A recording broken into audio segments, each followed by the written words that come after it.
I'd like to call this meeting of the Board of Education for the School District of Baraboo to order for Monday, June 11, 2012, with a roll call. Mr. Cummings? Here. Mr. McNevin? Here. Mr. Meering? Here. Mr. Mortimer? Here. Ms. Riley? Here. Mr. Bedro? Here. And Bodak here. Continue with the pledge, which is behind the screen. I pledge allegiance to the flag of the United States of America and to the republic for which it stands, one nation, under God, indivisible, with liberty and justice for all. I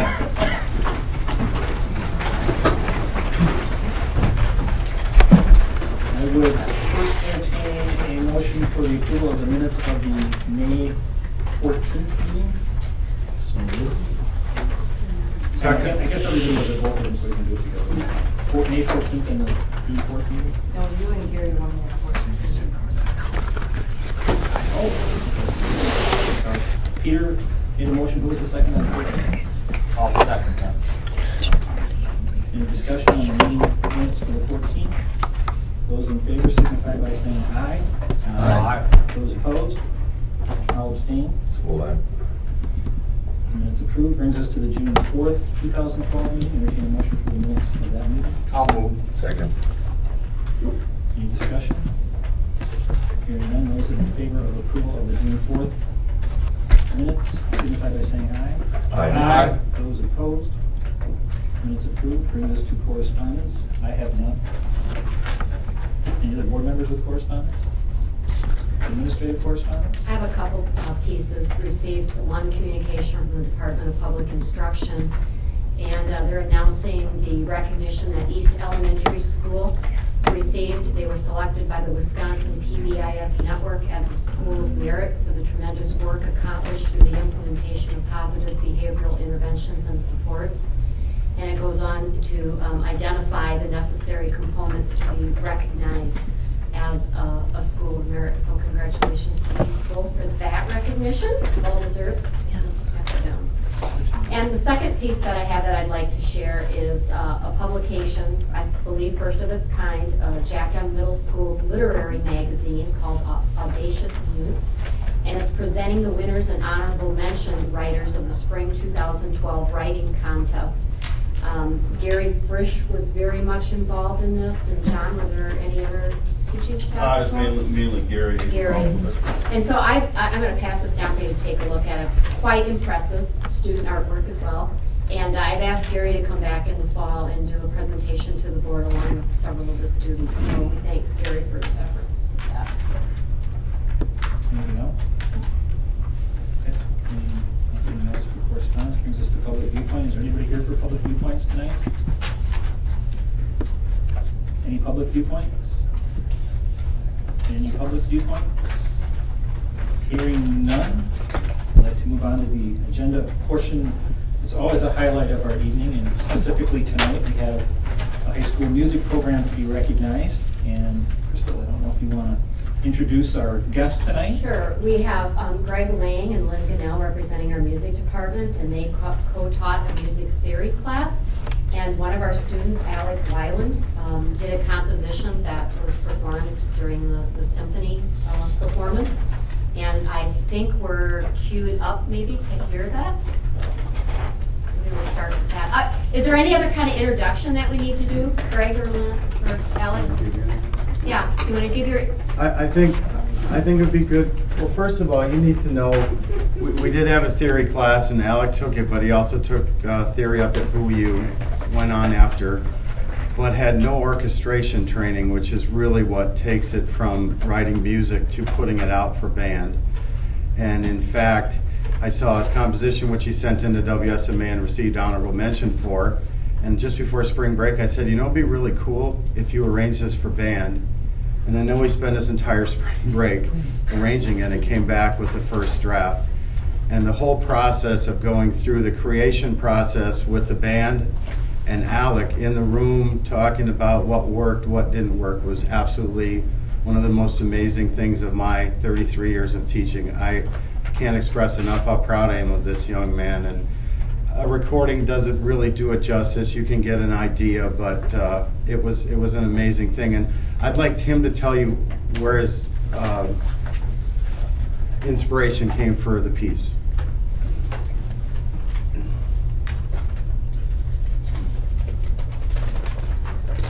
Alec, do you want to come a little closer to the front and that way we can get shown?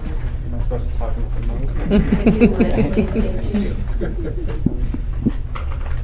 Remorse has been defined as distress arising from a sense of guilt for a past action. I, however, choose to expand this description. In my definition, remorse is not only the result of a past action, but just as often the lack of one, inaction. The thought that something should have been done and the outcome of the situation could have been diverted entirely. These emotions, however futile, became the inspiration for this piece. When I first started studying music theory, I discovered how music could be used to establish moods and evoke powerful emotions. I wanted to write a piece of music that could tell a story using these devices. Taking cues from Eric Whitacre, David Maslanka, and many others, I began writing simple harmonies and melodies, attempting to emulate the same emotional resonance present in many of their works. With an immeasurable help from Mr. Lang and Mr. Zganel, I was able to improve and realize my composition for band. This piece centers around several motifs, representing the many dimensions of this emotion. The most prominent of these motifs is a haunting three-note echo residing in various passages of the composition. Often embedded deeply in the texture of the music, this recurring figuration embodies the feeling of regret ever present in remorse. Listen for these three notes and how they change with the mood of the piece. Remorse is double-sided. What was once an expression of distress and regret transcends to a signet of solace and redemption. I hope you enjoy my work, Remorse.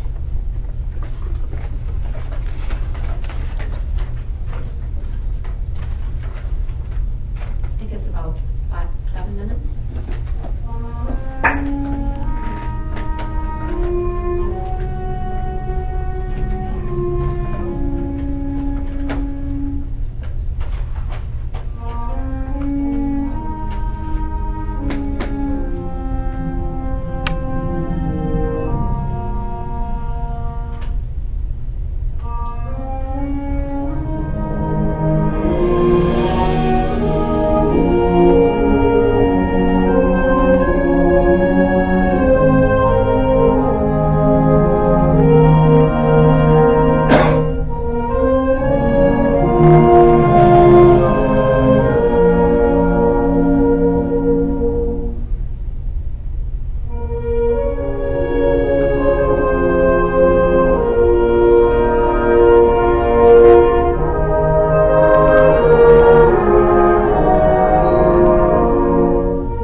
powerful.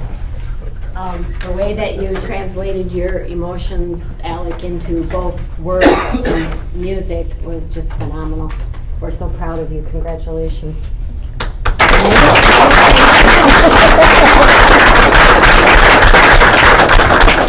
And I have an award for you, and I left it back in my office. I know just the person I can give it to. So I'll do that, but congratulations again.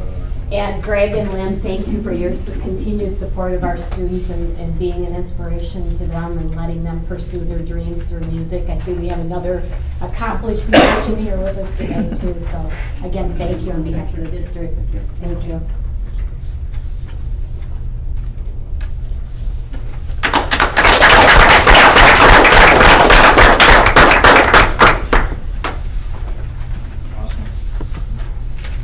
Think of that as data. That's an outcome. That's right. Very good data. Alec, do you have anything else that you're working on now, or? I'm currently trying to work on another piece for next semester. Maybe do some stuff with the band at BOU. Awesome. Thank you.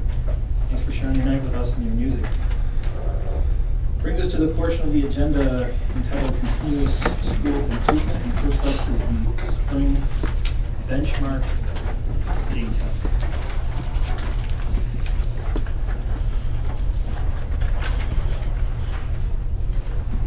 The data was shared out with you prior to the meeting, and tonight I'm just going to focus on our MAP benchmark data. But you all receive Building by the Numbers, which has data that's not only academic but behavioral and some of our demographic data for our students. Remember that benchmark assessment data, we typically collect that data fall, winter, and spring. So this is our spring results from the measures of academic progress. And as I go through these results tonight, I'm going to highlight some of the actions our teachers have taken to have an impact on the data, and then also share with you our next steps. So when we look at our second grade reading, we'll just focus on reading first. And in the narrative to the board, I did note for you that this is an area that we still need to grow in, although we're seeing good gains. In second grade, our students started in the fall below the norming group. That NWEA is what you're seeing as the red. That's the norming group across the country. Has a huge population of students that are assessed. And that's one point of reference that we can use to compare our students. So we are the blue. And you can see that initially we were quite far behind, and now we're closing, but we're still having that parallel growth. And one of the things that we are doing K through second grade this year is we implemented a new research-based intervention called Level Literacy Intervention. It's in conjunction or in relation or alignment to our Fontes and Pinnell reading assessments. We've seen a lot of success with implementation. We had about 30 teachers trained in the winter, so we've only been using this particular intervention for a couple of months, but our stories, anecdotal data from our teachers are indicating that they haven't seen this kind of growth at this kind of pace from our students. So we're hoping to see that have a bigger impact next school year. These are the slides that you saw first in winter, where we could look at the attainment versus growth. So the top chart shows how each of our elementary schools compares to the norming group, which is at the top. You can see for attainment that East well outperformed everyone, including the norming group. And when you look at the growth, you can see that GLW outperformed with the amount of growth that they had.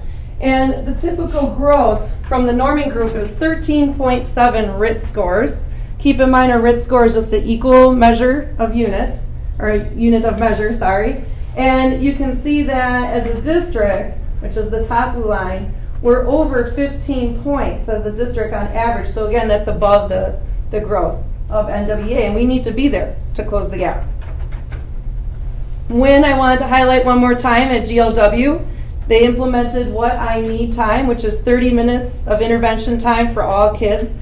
And I would say that a lot of that growth that we're seeing in GLW is because of that time, which gives a double dose of instruction for kids. And we're doing that across all the buildings next school year. Third grade reading, it's the same story. We started below in the fall. We closed the gap a little bit, but we're not above the norm, and we're having that parallel growth effect. One of the things we did this year is we set our benchmarks higher in reading. with our Fontes and Pinnell, and also articulating what is a benchmark with our MAP data. And at first, and I know this in your narrative, that creates some angst with our teachers because they weren't sure if our students could meet those expectations. As the year went through with our Fontes and Pinnell, we were able to see that many of our students, the majority of our students, can meet those expectations. So I think moving forward it's important that we continue to set that bar high and help our students achieve those benchmarks. So here's our attainment versus growth. And in this case, you can see that GLW and AVE had the highest attainment. And what's interesting to know is with each grade level, each building has its strengths and its areas for growth. It's not a consistent trend. And for our average growth as a district, we were about 11. And you can see that the average growth for NWEA is 9.3. Another thing we did with literacy is we guaranteed our instructional time. When we started in the fall, we talked about with our teachers, how much time do you spend daily teaching reading? Direct instruction with reading. And there were some variances. And so we were very clear at the beginning of the school year articulating we want 90 minutes every day in reading instruction. And that is something our teachers have worked really hard to guarantee. Fourth grade reading, you can see now that just barely Baraboo has crossed that norming group. So we're excited to see that. One thing I'll note, perhaps the longer our students are in our district, the better chance they have of crossing that line too. One of the things that I attribute our success to is having that time to collaborate on those PLC afternoons, where our teachers can get together, look at what's essential in our curriculum, and guarantee pacing and make sure that they're looking at data to provide interventions as needed. For fourth grade, we can see that North Freedom this time had the highest attainment. And again, GLW had great growth. Average growth for NWEA is 6.9. As a district, we're a little over 10. So if we stay on that trajectory, you'll see that alligator mouth we always talk about. Data-driven decision-making is critical.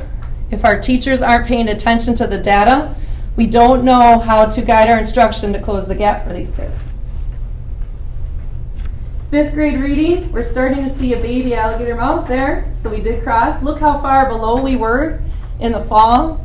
One of the questions I already heard tonight is about WKC. You know, we see good gains here in math. We have to keep in mind that when you compare this data to the WKC, here's where our students were with the WKC. So yeah, they were behind the norms here. If we were to give the WKC today, we'd see a different story. One of the things we did this year is we implemented a writing benchmark process. Writing and reading go hand in hand. The more writing our students do, the better readers they become, and vice versa. So we thought this was another important data piece to help guide our instruction. Attainment versus growth, you can see in fifth grade, North Freedom, GLW have the highest attainment. And if you look at growth, you can see as a district, again, we're about 9 points, almost double of the average growth of the norms, or the norming group. Cannot stress enough the importance of the interventions and enrichment that our teachers are working to put in place in their daily instruction to close the gap. Then we move into the middle school, and you can see in the fall we were quite behind in reading. And in winter, when I showed you this data, we were making parallel growth, but we weren't really closing the gap. We've had this great incline now from winter to spring, where if we maybe had one more month with them, they would close that gap. So we'll see what they do in the fall. You can see the growth at the bottom to compare. And I attribute a lot of the growth at the middle school and the change that they made with their schedule and providing that double dose of instruction in reading and in math for all grade levels. In 7th grade, we see cat whiskers. That's what I like to call this one. Before we started below, and in the middle of the school year, we were starting to cross, and now we finished the year above the line. So that's great. Another thing I attribute with the change in the schedule at the middle school that's had an impact on our data is the implementation of TI time, which is the time at the end of the day that all students have to get more of what they need. Very similar to win time. And then look at 8th grade reading. Can't say alligator mouth anymore, Doug. We have to say crocodile mouth for this one. Okay? And I want to highlight again the impact our literacy coaches have with that ongoing support and feedback and coaching with our teachers. They are the ones that are going to really help change practices in the classroom to close that gap. Do you feel that in the middle school that we did some changes this year and this is probably our biggest impact of the literacy coaches? I would say our biggest impact is the double dose of instructional time.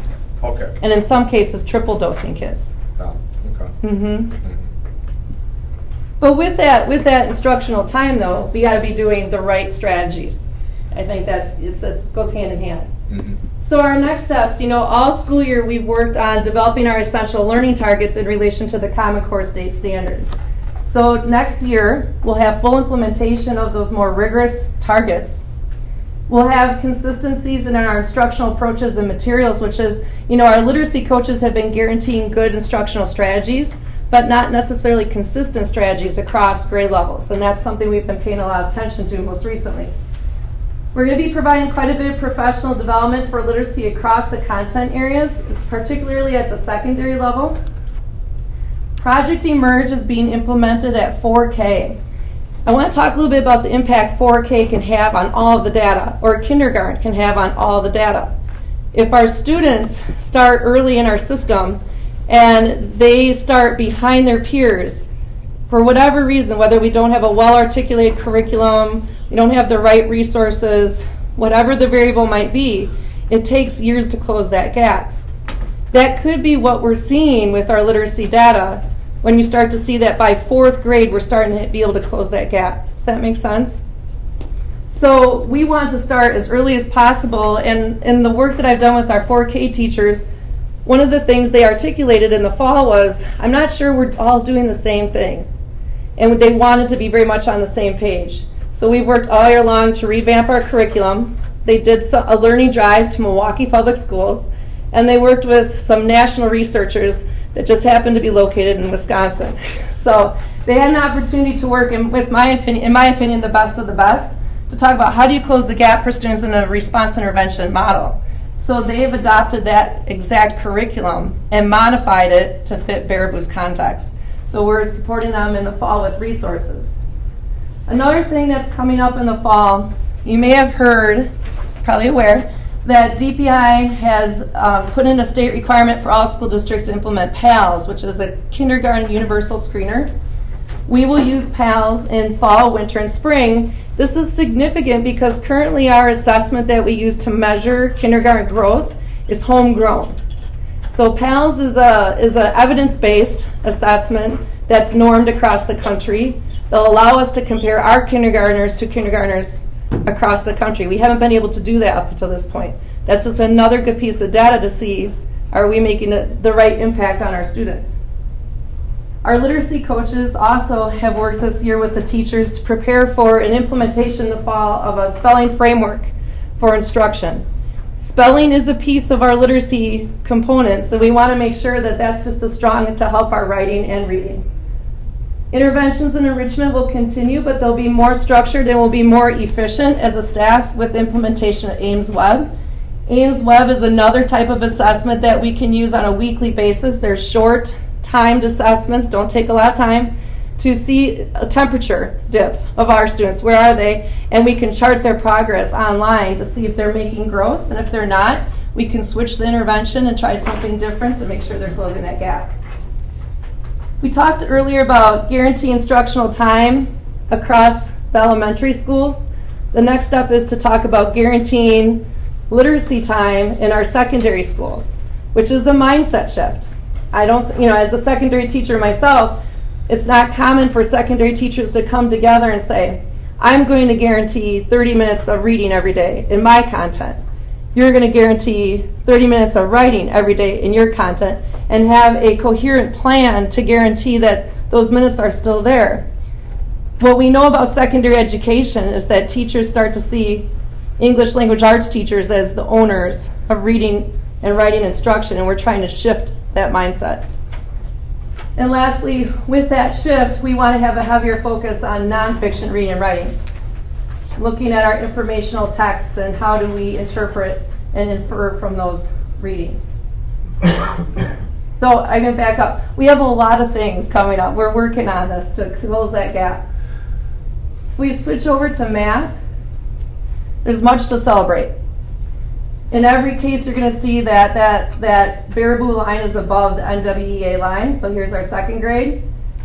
And one of the things we've worked on this year, as we have in literacy, is identified our essential learning targets.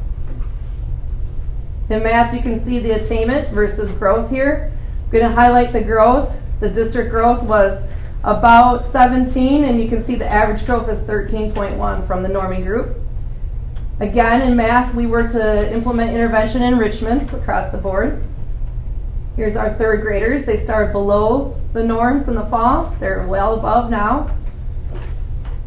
This year, we implemented K-8 math coaches. And, to go back to what you're saying, Doug, I think in this case, the math coaches have done quite a bit to guarantee consistencies across all of the buildings and to help each other in ensuring the pacing of the instruction. Here you can see the attainment versus growth. In this case, GLW is high in both areas. The average growth of the district is, again, a little over 15. Growth of the norming group is 11. We talked in the fall, too, about guaranteed instructional time for the elementary schools. We said we want to guarantee 75 minutes a day in math, which is important for the fidelity of implementation of their instructional materials. We know from research that that's going to give us the gains we're looking for. And the math coaches work to guarantee that. Fourth grade, got a nice alligator mouth going. And to just maybe, I'm being repetitive, but those math coaches, again, worked on consistencies and working with their staff about explicit learning principles, how they're going to guarantee they do checking for understanding with all their students as they're leaving for the day, and then using that information to inform their instruction. Average growth of the district here was almost 15. We're looking at about a little over 14. Growth of the norms is 8.7. Response intervention, talked to you about in the fall, and we've come back in the winter, I think, and talked about. This is the school improvement process that we're focusing on, making sure that the curriculum is well defined between all the buildings, that we're all guaranteeing the same access for our students. We're using the data to determine what is needed in our instruction and interventions. And here's fifth grade math. And I wanted to highlight the importance of the instructional materials we're using in our elementary school. We're noting that everyday math is making a difference for our students and the gains. And that would be typical across the state. Everyday math instructional materials are used by a significant part of the state, and those school districts are seeing the same gains. I would attribute that to the spiraling nature of the curriculum. Here's our attainment versus growth again. District average is about a little over 11. Norming group is 8.1. Our teachers like these data slides, and they ask for them as soon as the testing is over, and I just wanted to share that. I have not seen such an ambitious staff around the idea of data. They want to know how their students are performing, and there's a healthy competitive nature in looking across the elementary schools and learning from each other what's working. So I wanted to stress that is a big difference for us this year. And as we move into the middle school, were you going to say something? I was just going to stress the students are liking to see these graphs now too, and the teachers will let them know. We finish the map testing, of course, and then in some cases they'll say, "Where's the graph? Show us the graph." Which is great. I love it. Here's Jack Young Middle School. You can see our sixth graders started a little bit below the norms, and now they're above. But, again, the focus on the data, when our sixth grade math teachers saw this, they're like, we thought they'd be higher than that, which is healthy. I think that's healthy. We're paying attention to our data.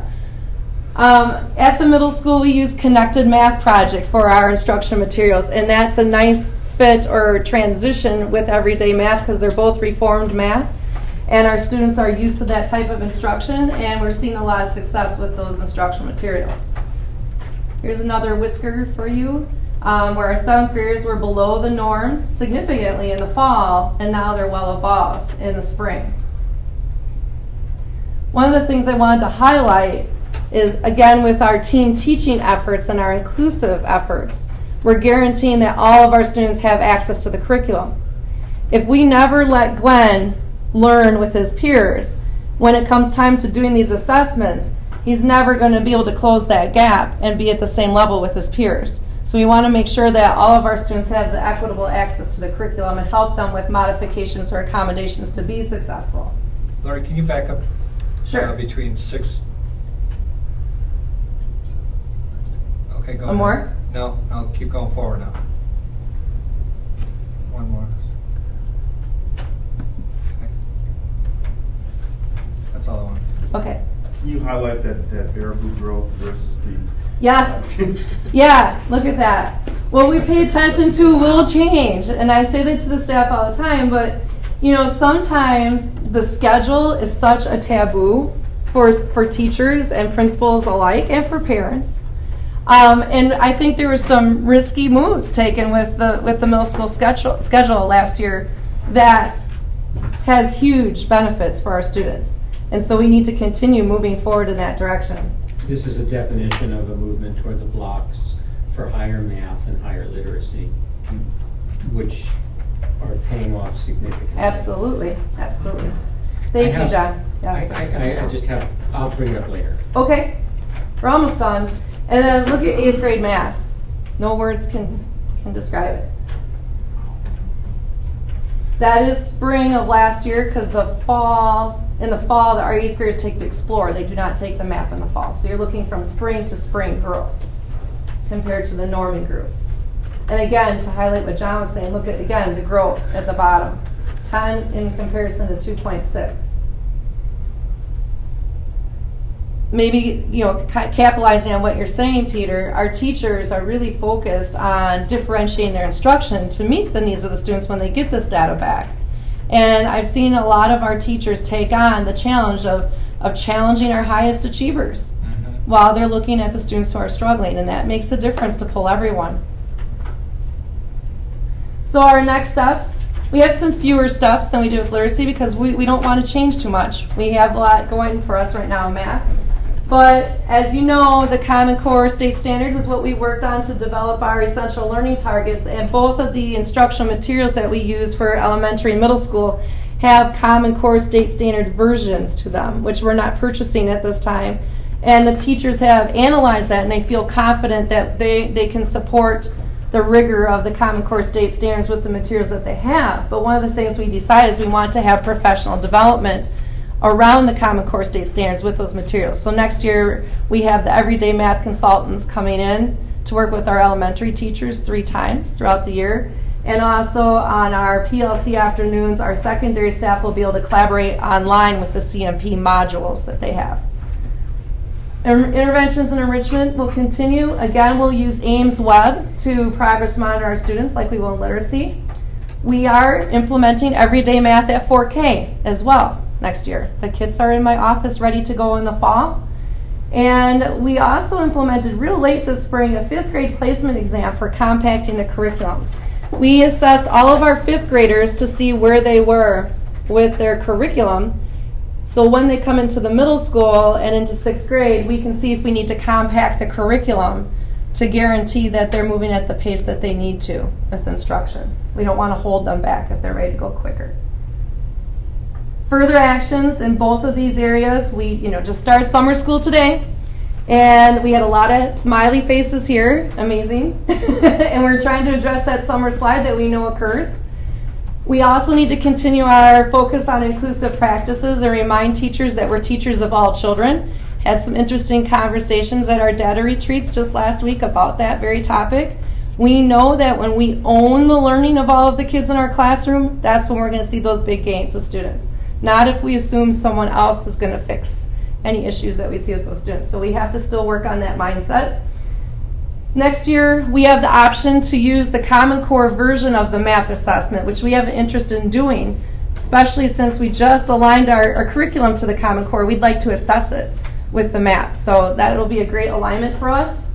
We're going to use our 1st and 3rd Wednesdays to do the intervention team process and develop common assessments around our essential learning targets. Those comments, go ahead. All right, can you go back to the Common Core version of the MAP testing? You're stating that if we use the MAP version that is aligned with the Common Core standards, we can see that if we've got our curriculum focused in the right areas. That, and if our students are attaining to what we want them to attain. Yep. How do you differentiate between attainment and curriculum alignment? Well, it comes through digging deeper with the data. So if we see that there's a certain percentage of students with that new Common Core version, well, let me back up. If we have 6 strands of math, and we note that there's a significant portion of students that aren't doing well in geometry on the Common Core version, first thing we'd do is look at our curriculum and match it up to the instructional goals that's aligned to the MAP assessment. And if we feel that that is our curriculum, that we wouldn't make any changes to our essential learning targets, then the next thing is, what are we doing as practitioners with our instruction to guarantee that students are attaining those goals in the classroom?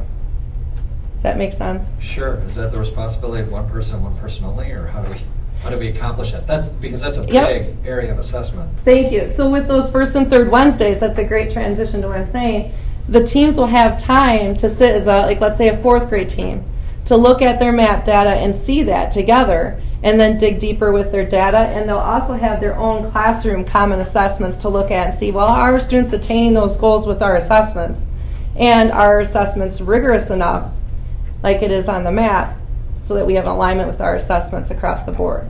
So it's a lot of collaboration and working together to really make it seamless.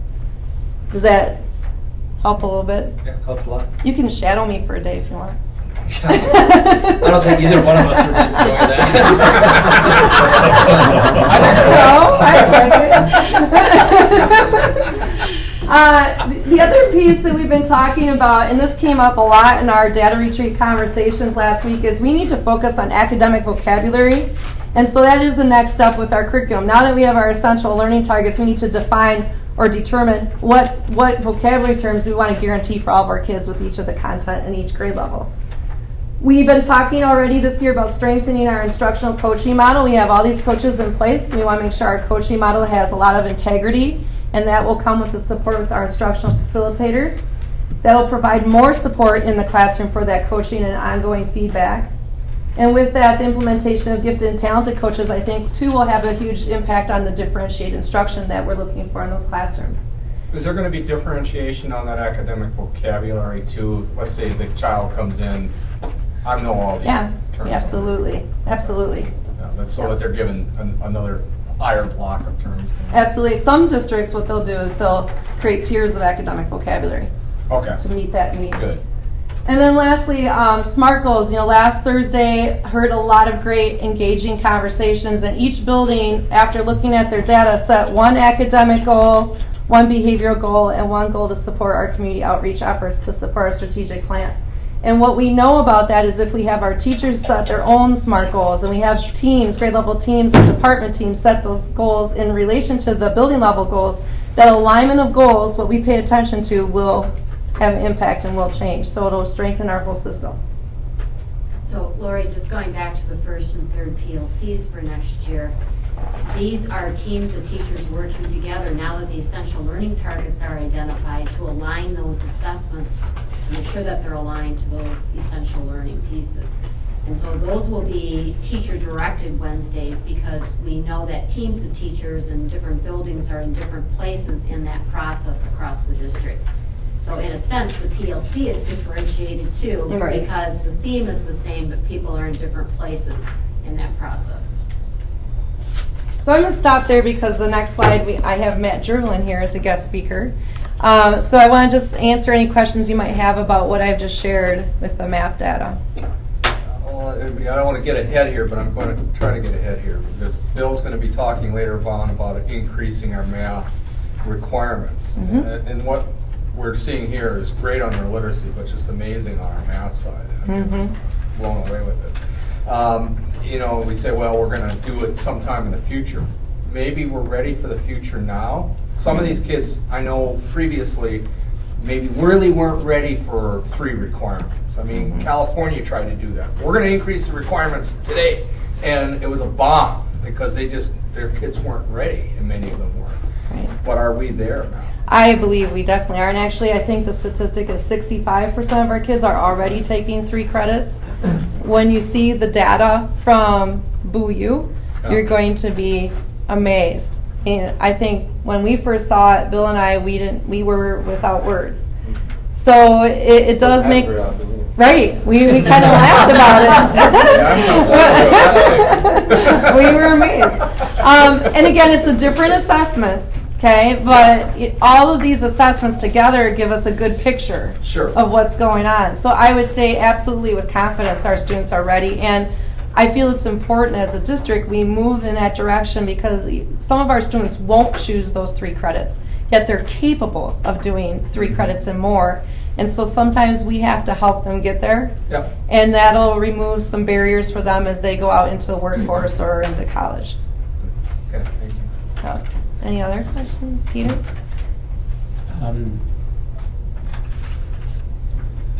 The data speaks volumes.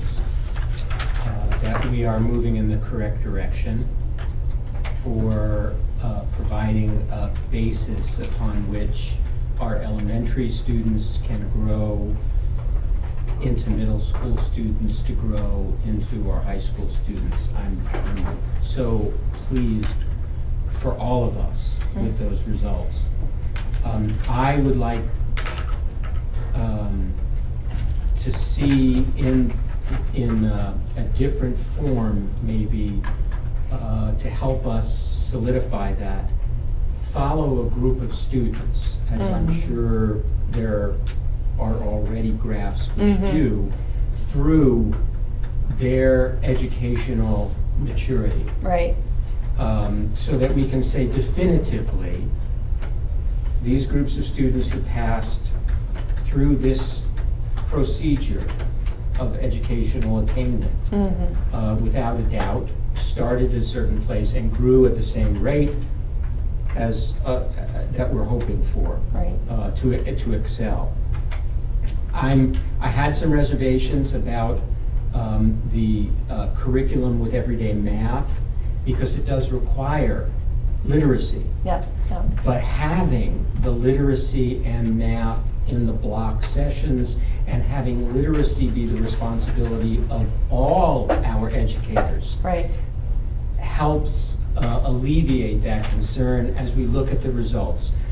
The more children can understand what is being asked from them in everyday math, the easier it is for them to formulate the mathematical computations to do what is necessary. So I think that's really very powerful and where we want to be heading, and as we are. And I think the block, instituting the blocks in middle school certainly has been a significant piece there. I did read also in the data that our youngest students in 4K who have been tested against those who have not had the opportunity to be in 4K have consistently scored and achieved higher, which is an indication of how valuable and important 4K is to our educational attainment throughout the history of our students. And that's kind of the data also that I'm looking for, to see that that early childhood experience pays significantly over the long term. Thank you. And one of the things I keep saying to Crystal when we look at this data is imagine what this can look like a year from now, because we worked so hard to identify what's essential in the curriculum this year, which really hasn't taken hold yet. You know, there's been a lot of work that's been going on behind the scenes to really tighten our ship, so to speak, and we have yet to really realize all of those actions that we've been taking. Well, I mean, again, I think we can be very, very proud of the, we'll call it the cat whiskers, but I'd rather start with an alligator. You know, we're already every year, right? Yeah. And then just move that wider. Right. And so we get a 90-degree angle. That's straight up. Yep, it's possible. You know, it's very powerful too, I think, for our staff to be able to look at this spring instead of waiting until next fall, and to be able to celebrate some of the success from their efforts. And there were a lot of pleased people leaving that day, realizing, you know, working together and what they can accomplish. I I'd like think they were to, just, I'd like to reiterate that. Of course, the numbers mean what's happening in the kids' lives and in kids' education, and it is, we have things to celebrate. But I did attend the session last week and was able to visit several of the elementary schools and the high school. I lost the middle school. You're hiding. But the teachers, I was really struck by how excited and enthusiastic the teachers were. The first day after school, having to come, beautiful summer day, having to come back to school, and I imagine they're tired and had plenty of things on their mind and on their calendar, but they were here to celebrate, to learn, and really to share it. There was such an energy. There was such an energy in the classrooms and at the tables, talking about what works and what we can do differently, and what can we look forward to next year. It almost seemed like we were going to go back into class, the next day. It did not seem like an end. It seemed like a place that everyone wanted to be and everyone wanted to continue. Well stated. I left here that day too, just feeling blessed to work with the staff that we have. And it was a hard day for people to come in and a hard topic for them to focus on. And you're absolutely right. You said it great. The energy was here, and really great, engaging conversations that will just pay forward moving into the fall. I'm very proud of the staff it and their did efforts. remind us, however, that it wasn't a retreat. Yeah. We were still here. We might want to change the words. Yeah. And I'm sorry that you lost the middle school. That's where the energy was. We made a big deal out of the gap in scores. We won't ignore it. So I just want to highlight one more piece of data that's not a benchmark. We can't assess fall, winter, and spring, but what we decided to do this year was to collaborate with the University of Baraboo County to assess all of our juniors with their early placement exams in both English and math. And tonight, Matt Jerlin is here to share his passion. I just have to say thank you publicly to Matt because he's been a great collaborator, and I see a lot of great opportunities moving into the next couple years with our partnership that we start here. So I'll turn it over to you. I've got a soon-to-be fifth grader, a soon-to-be second grader, and a soon-to-be kindergartner. So I've got two girls that are proud alums of your 4K program. And as a parent, I will thank you for initiating that. And I think your kindergarten teachers, first, second, and third, are really going to see the benefits of what you're doing there. And I think that same mindset of knowing how 4K and kindergarten grow into the second, third, fourth, fifth graders and high schoolers does have a big role in some of the numbers you see here.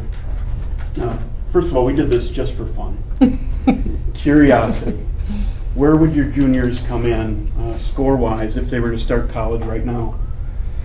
About 70% of your high school juniors are ready for college coursework right now. With a month and a half left of their junior year, you had students testing into, if you look at college level math, college level English, 101, 102, 105 down to calculus, 221. You had 23 students placing into Trig and Calc. 76 students placing into Math 110. A majority of programs in the UW system, Math 110 is as high as you need to be. You go into business, you might need Calc. At UW Milwaukee, Math 105 is as high as you need to go to graduate. Look at the students you have testing as juniors in high school and where they place in terms of math and English. It's phenomenal. There are districts graduating seniors who take the UW system placement tests in math and English in March and April of their senior year, roughly the same time as your juniors. And there are districts in your area that don't have seniors graduating with this sort of spread. Okay, so not knowing where these scores were going to come, we were excited to see how well you were really doing. The question is, what do we do? with this information? I'm not sure. But having kids rolling through your district, I can tell you selfishly as a parent, I'd love to know that my kids will have an opportunity to graduate with potentially a semester's worth of college coursework under their belt by the time they graduate from Baraboo High School. And with the juniors we tested, most of them should be sitting in 6 to 8 credits of math and English in the fall of college coursework. And that's a pretty fantastic thing. You start working that back, kind of like you're doing, where are we at 5th grade, 3rd grade? What are these benchmarks? I do the same thing at college. I did it at Whitewater, I did it at La Crosse, I do it here. Where are we as freshmen? Where does that play back 2 years, 4 years? What sort of pre-college programs? What sort of curriculum? How can we collaborate with high schools to deliver coursework early? AP, youth options, things you pay a lot of money for. Concurrent enrollment can be a tool just like that. Concurrent enrollment is dual credit, simultaneous credit. Take a college course, earn a grade, shows on your college transcript, counts towards degree no matter where you go, and it will also count towards a high school degree. I think that would be a model that would be potential. But I think just as a starting point, knowing where your juniors tested, you start working that back, sophomore year, freshman year, you're going to have, from the way it looks, almost half of your class that would be eligible to at least take a class, if not 2, while they're juniors in high school. Potentially paid for through grants, through the state.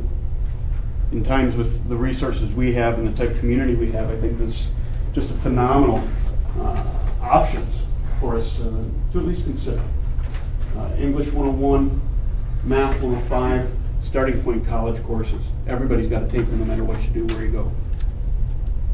We're the Tuition Board of Regents approved Friday a 5.5% tuition hike again for all the UW system schools. That puts tuition at Madison at about $700 a credit, times 12 credits, pretty hefty.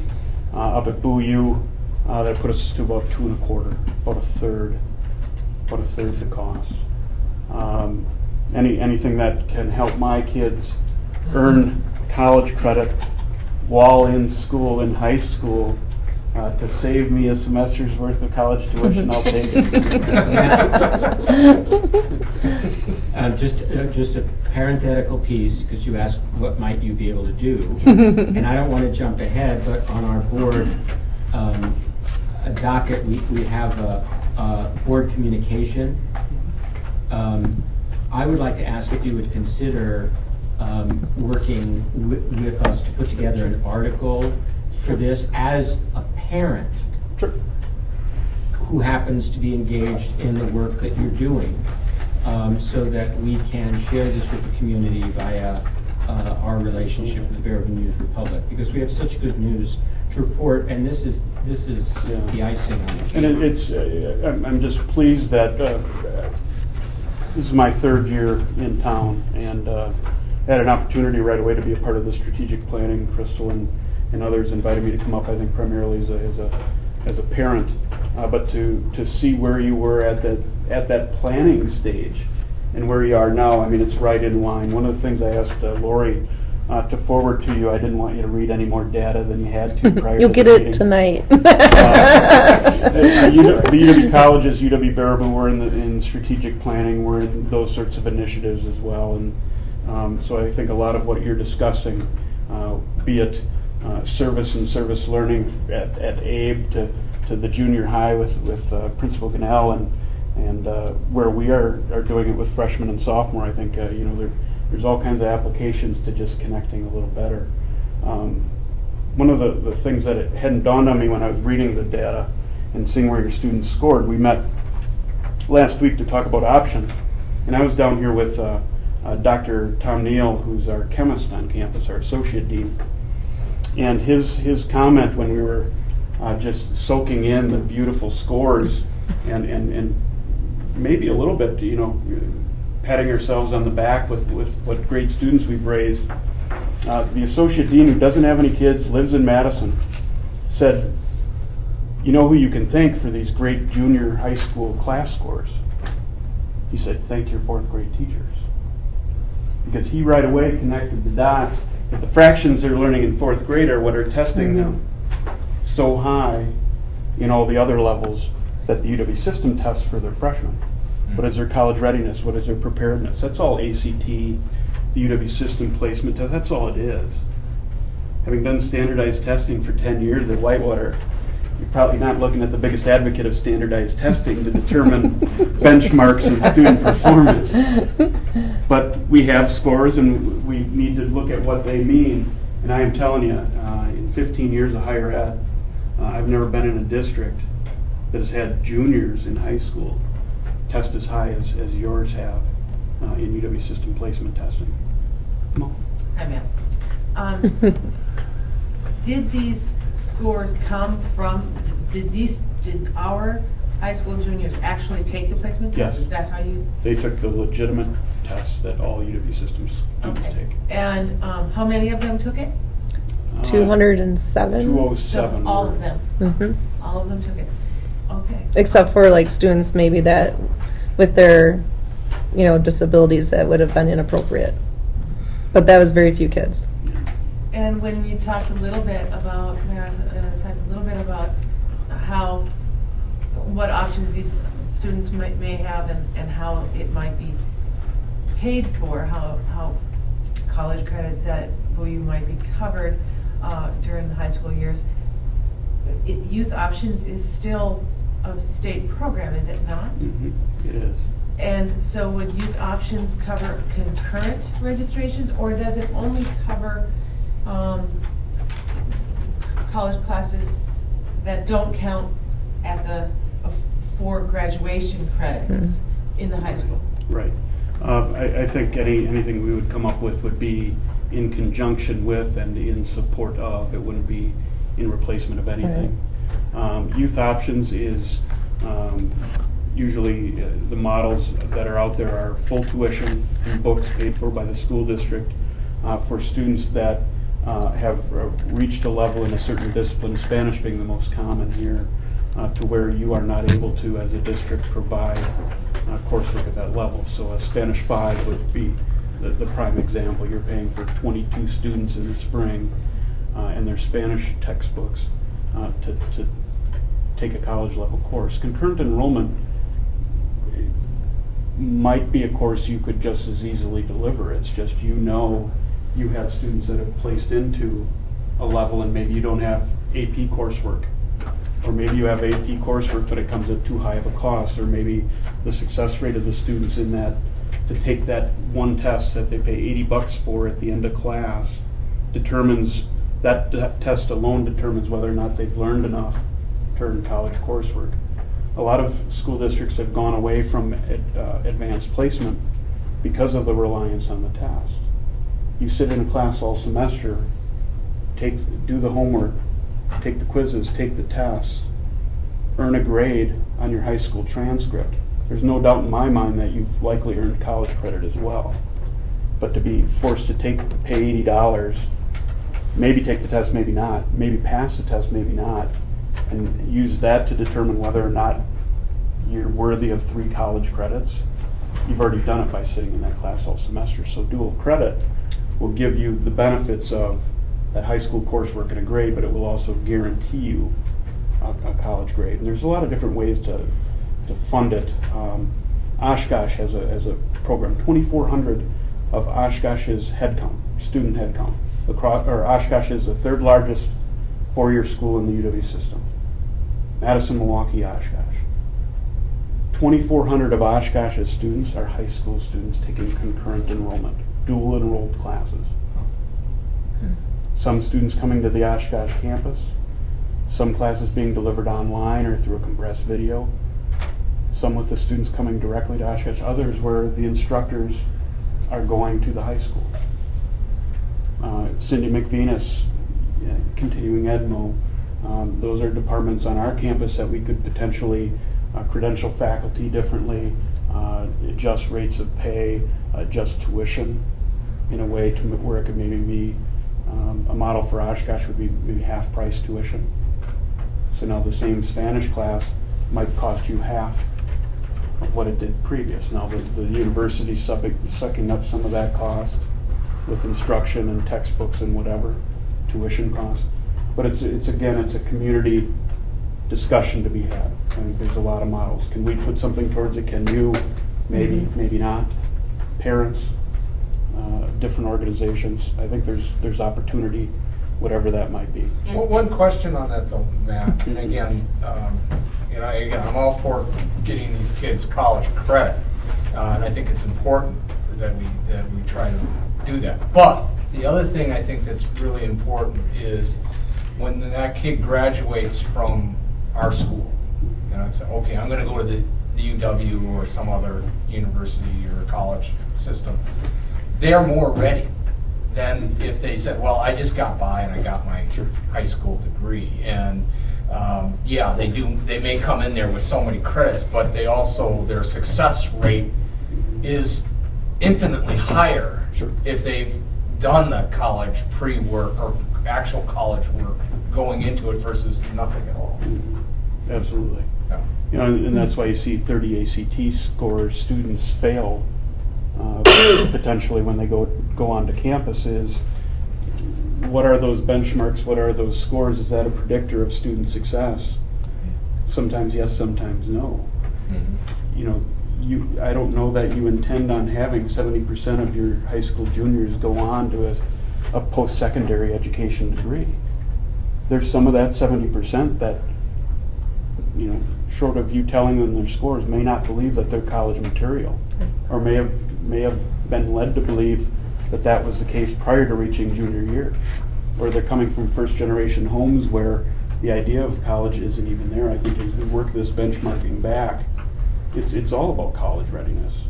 Okay, and then, Ann, I know you weren't on the docket, but we're going to put you on the docket. He has this information. Have you shared this with Ann and Bill?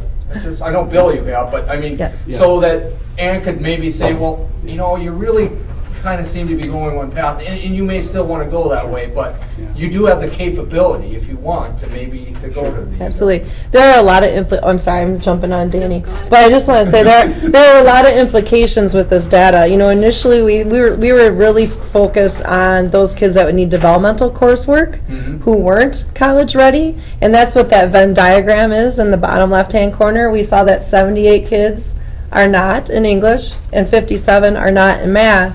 And when you compare the two, there are 38 kids that need both. Yeah. And so one of the things we talked about as an option is doing developmental coursework on our early release Wednesdays for those kids as seniors so that they are ready by the time they leave our walls.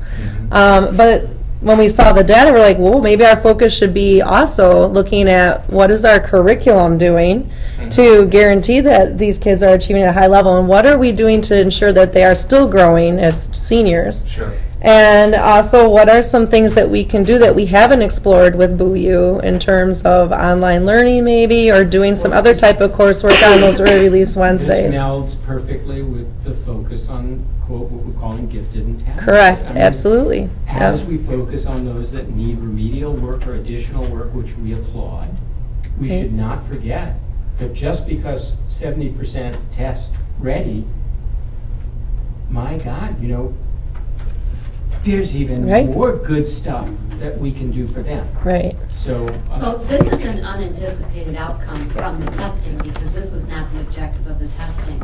And the purpose of sharing this data is to kind of celebrate this tonight and share that with the board. We're not prepared at this point to go much further in talking about here are our next steps. We need to bring in other partners. This needs to be part of our strategic planning review. Sure. It melds really nicely with our business education partnership too. So there are a lot of different directions we can go. We need to have a more thorough discussion, and tonight is not the place to have it. But I do want to reiterate and encourage you, Matt, and us to do something to present the enthusiasm and excitement of this unanticipated gem to share with our community. That you know what? 70% of their juniors test ready for BooU. I mean, I as a parent just as you, have every intention of my entering 5th grader and entering 2nd grader attend 2 years of Blue U. I'll take them. I talked to the editor of the Bear News, and because they're sending 2 reporters Thursday night, they didn't know if they'd have somebody available for tonight, but I know that they'd be more than willing, if we work together to write an article about this, to share that with our larger community. It is something noteworthy that we should be getting out there to everybody. Well, and I would say that we're talking about the UW system placement test, so that those same results are applicable to UW-Madison, Milwaukee, La Crosse, Pick your UW school. So while scores could change from campus to campus, you might find that the Baraboo scores are probably a little more stringent than others that are out there. So this is completely transferable to any of the other 13 UW schools. So keep that in mind. We're not just talking little Boo U, but I'll definitely I'll take them both. Thank you, Matt, for being Yeah, thank you for being here. Thank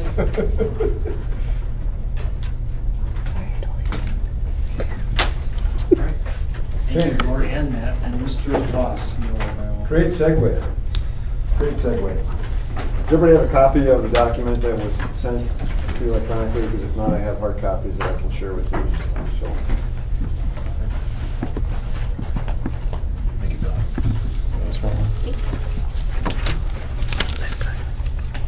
I have one, Chuck, please. Nice job with your presentation.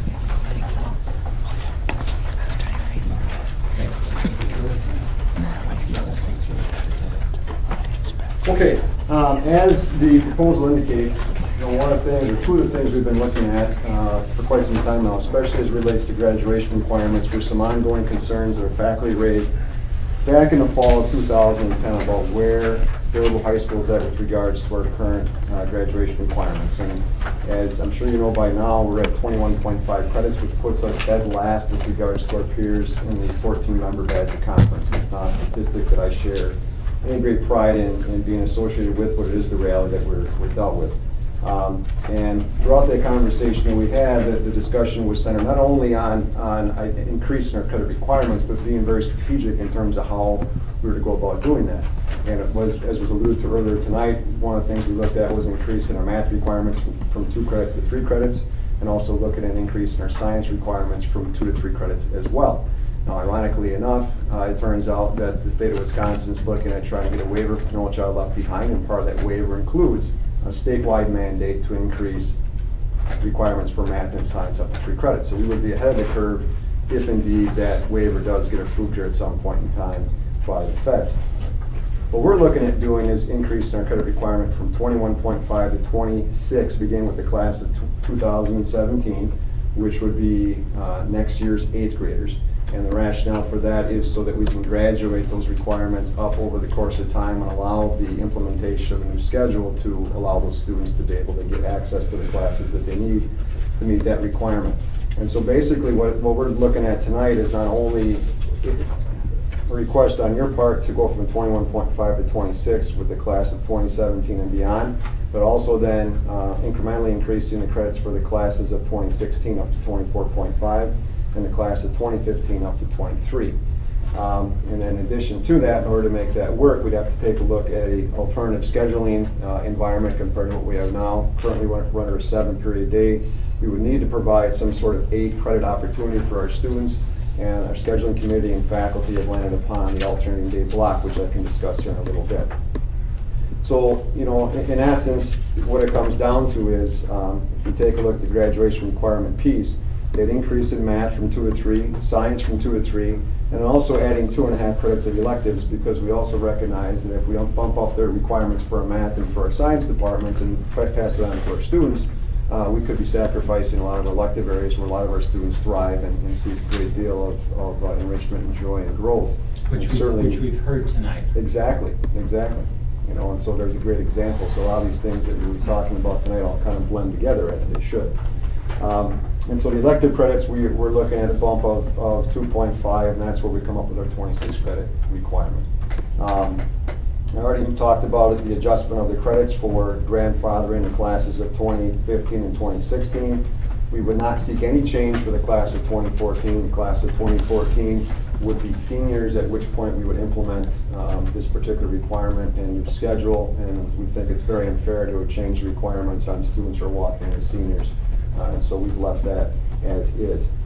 We also recognize there's some details that have yet to be finalized that we need to go back and do more work on, some of which has been discussed via email exchanges that we had late last week, specifically as it relates to community service and service learning, which was part of our district strategic plan. We are not in a position to make any recommendations at this time in terms of what that might look like. We've investigated to a certain degree, but to give you a definitive, this is what we think it would look like or should look like for Baraboo High School. We're not in a position to do that right now. Would that be something, Bill, that we would be looking at? The strategic planning process this year is going to be really focusing in on, instead of just saying, here, I've got this, but we'll get to it in a couple of years, or maybe we really got to start pushing this next year. Our plan is to try to get something in front of you by January at the latest. Okay. This January. Okay. And just to kind of skip ahead a little bit, the reason why I'm coming to you with this now is because this would necessitate a change in our master schedule starting with the 2013-14 school year. Okay. And it's important that we get some sort of decision-making process done no later than the end of the summer, because we need to take a look at our professional development for a new schedule. Yeah. And so we kind of need to get our ducks in a row, and so that's why there's some things here that we need to take some action on. We can hold off on what exactly our service learning would look like. We can also hold off on exactly what would financial literacy look like. Sure. Is it a standalone course? Is it embedded within existing courses that follow the state standards for financial literacy? And also there's been a lot of discussion about an online component. We've heard about that tonight, not only from our conversation with Matt Jurglin, but also the different ways in which students are accessing courses these days. The belief on the part of our faculty is that every student should be taking at least one course that is in some sort of online or blended environment and have that experience, because that is the way in which they'll be taking classes as they move forward post-secondary. Again, we're not in a position to be able to give you definitive answers or a proposal for those things at this point in time. We don't think that that's critical to the rest of this proposal, but there are things that we want to make sure we address and work towards that are part of the strategic plan. Okay. Good. Okay. So in addition, then, those graduation requirements creates a dilemma for us, because currently our students have a 7-period day. They can take up to 28 credits throughout the course of their 4 years here. If we were to go to a 26 credit requirement, that would create a situation where they have to earn 26 credits and 20 opportunities.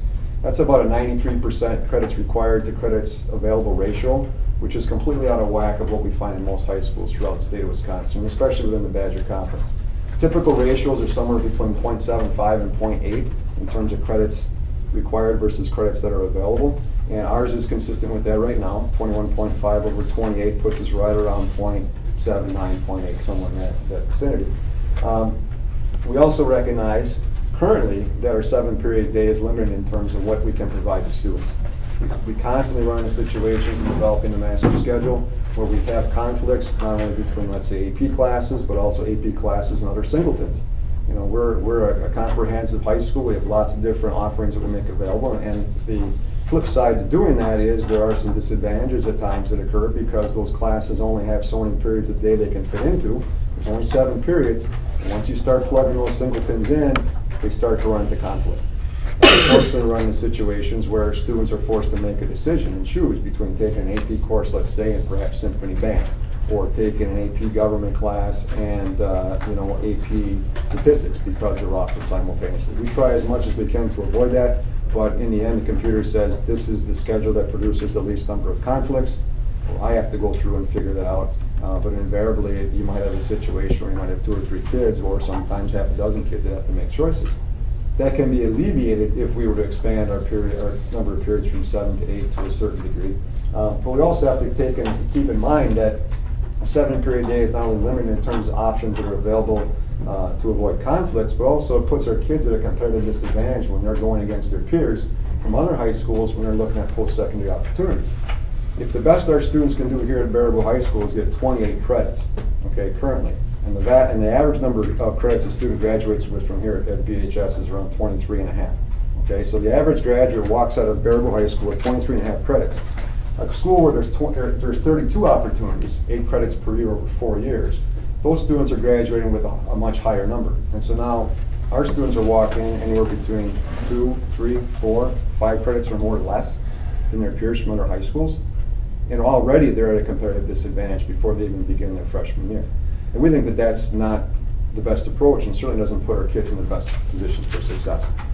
Okay, so what we're taking a look at then is what can we do to make that work? We come to the conclusion and realization we need to have an 8-period opportunity, whatever that might be. And there was a scheduling committee that was put together in January that realized that pretty quickly, and then the conversation shifted to what would that schedule look like. Okay? I think it's important to preface it with the fact that there's no such thing as a perfect schedule. Okay? The perfect schedule really comes down to what's best for the students in the school in which you're trying to address.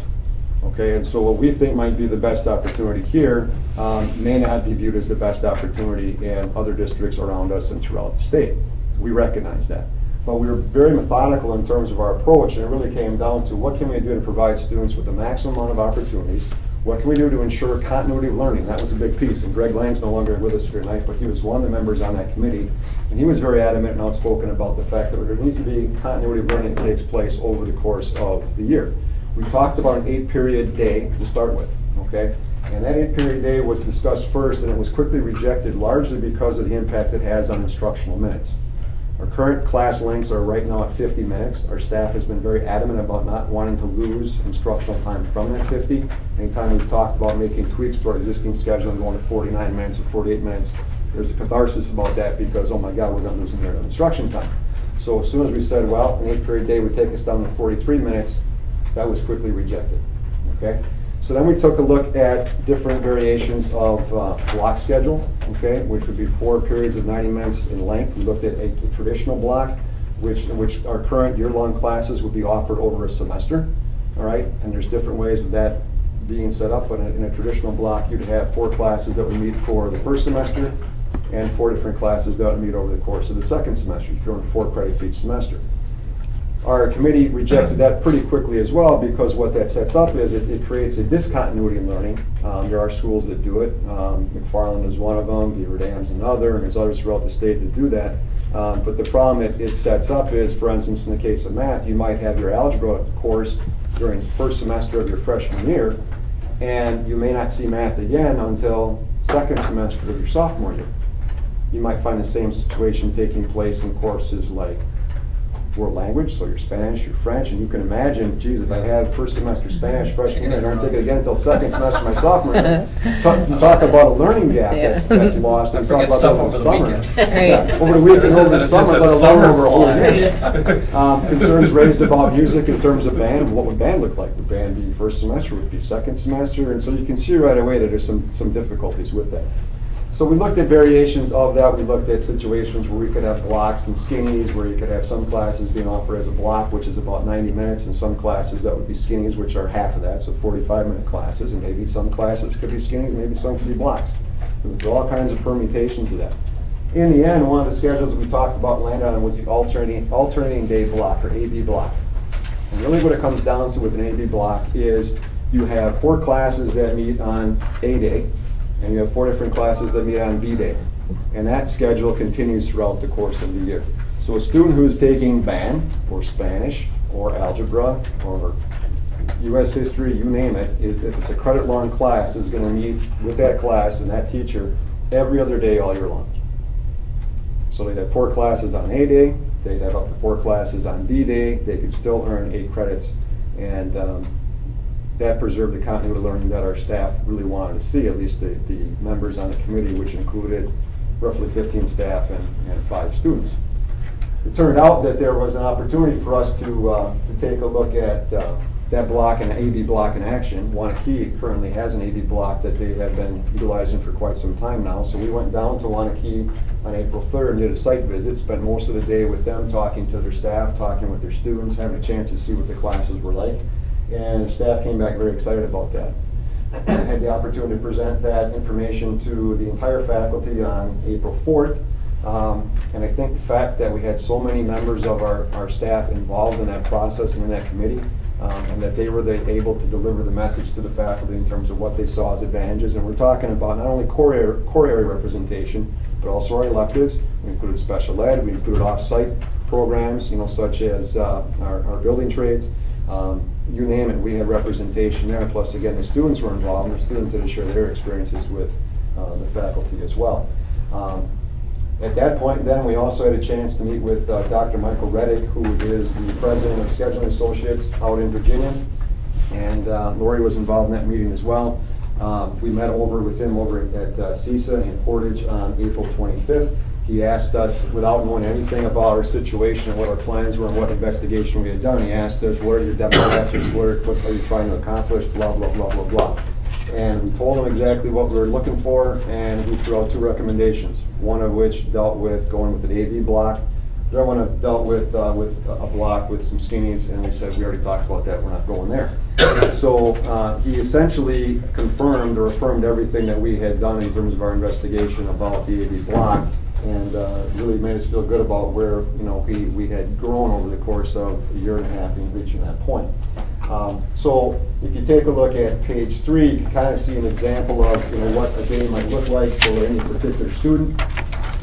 And again, there's a sample timetable there for a regular day, our Monday, Tuesday, Thursday, Friday schedule, as well as our Wednesday PLC schedule. So you can kind of get a sense that even on our Wednesday PLC days, we're talking about classes that are at least 71 minutes in length or thereabouts.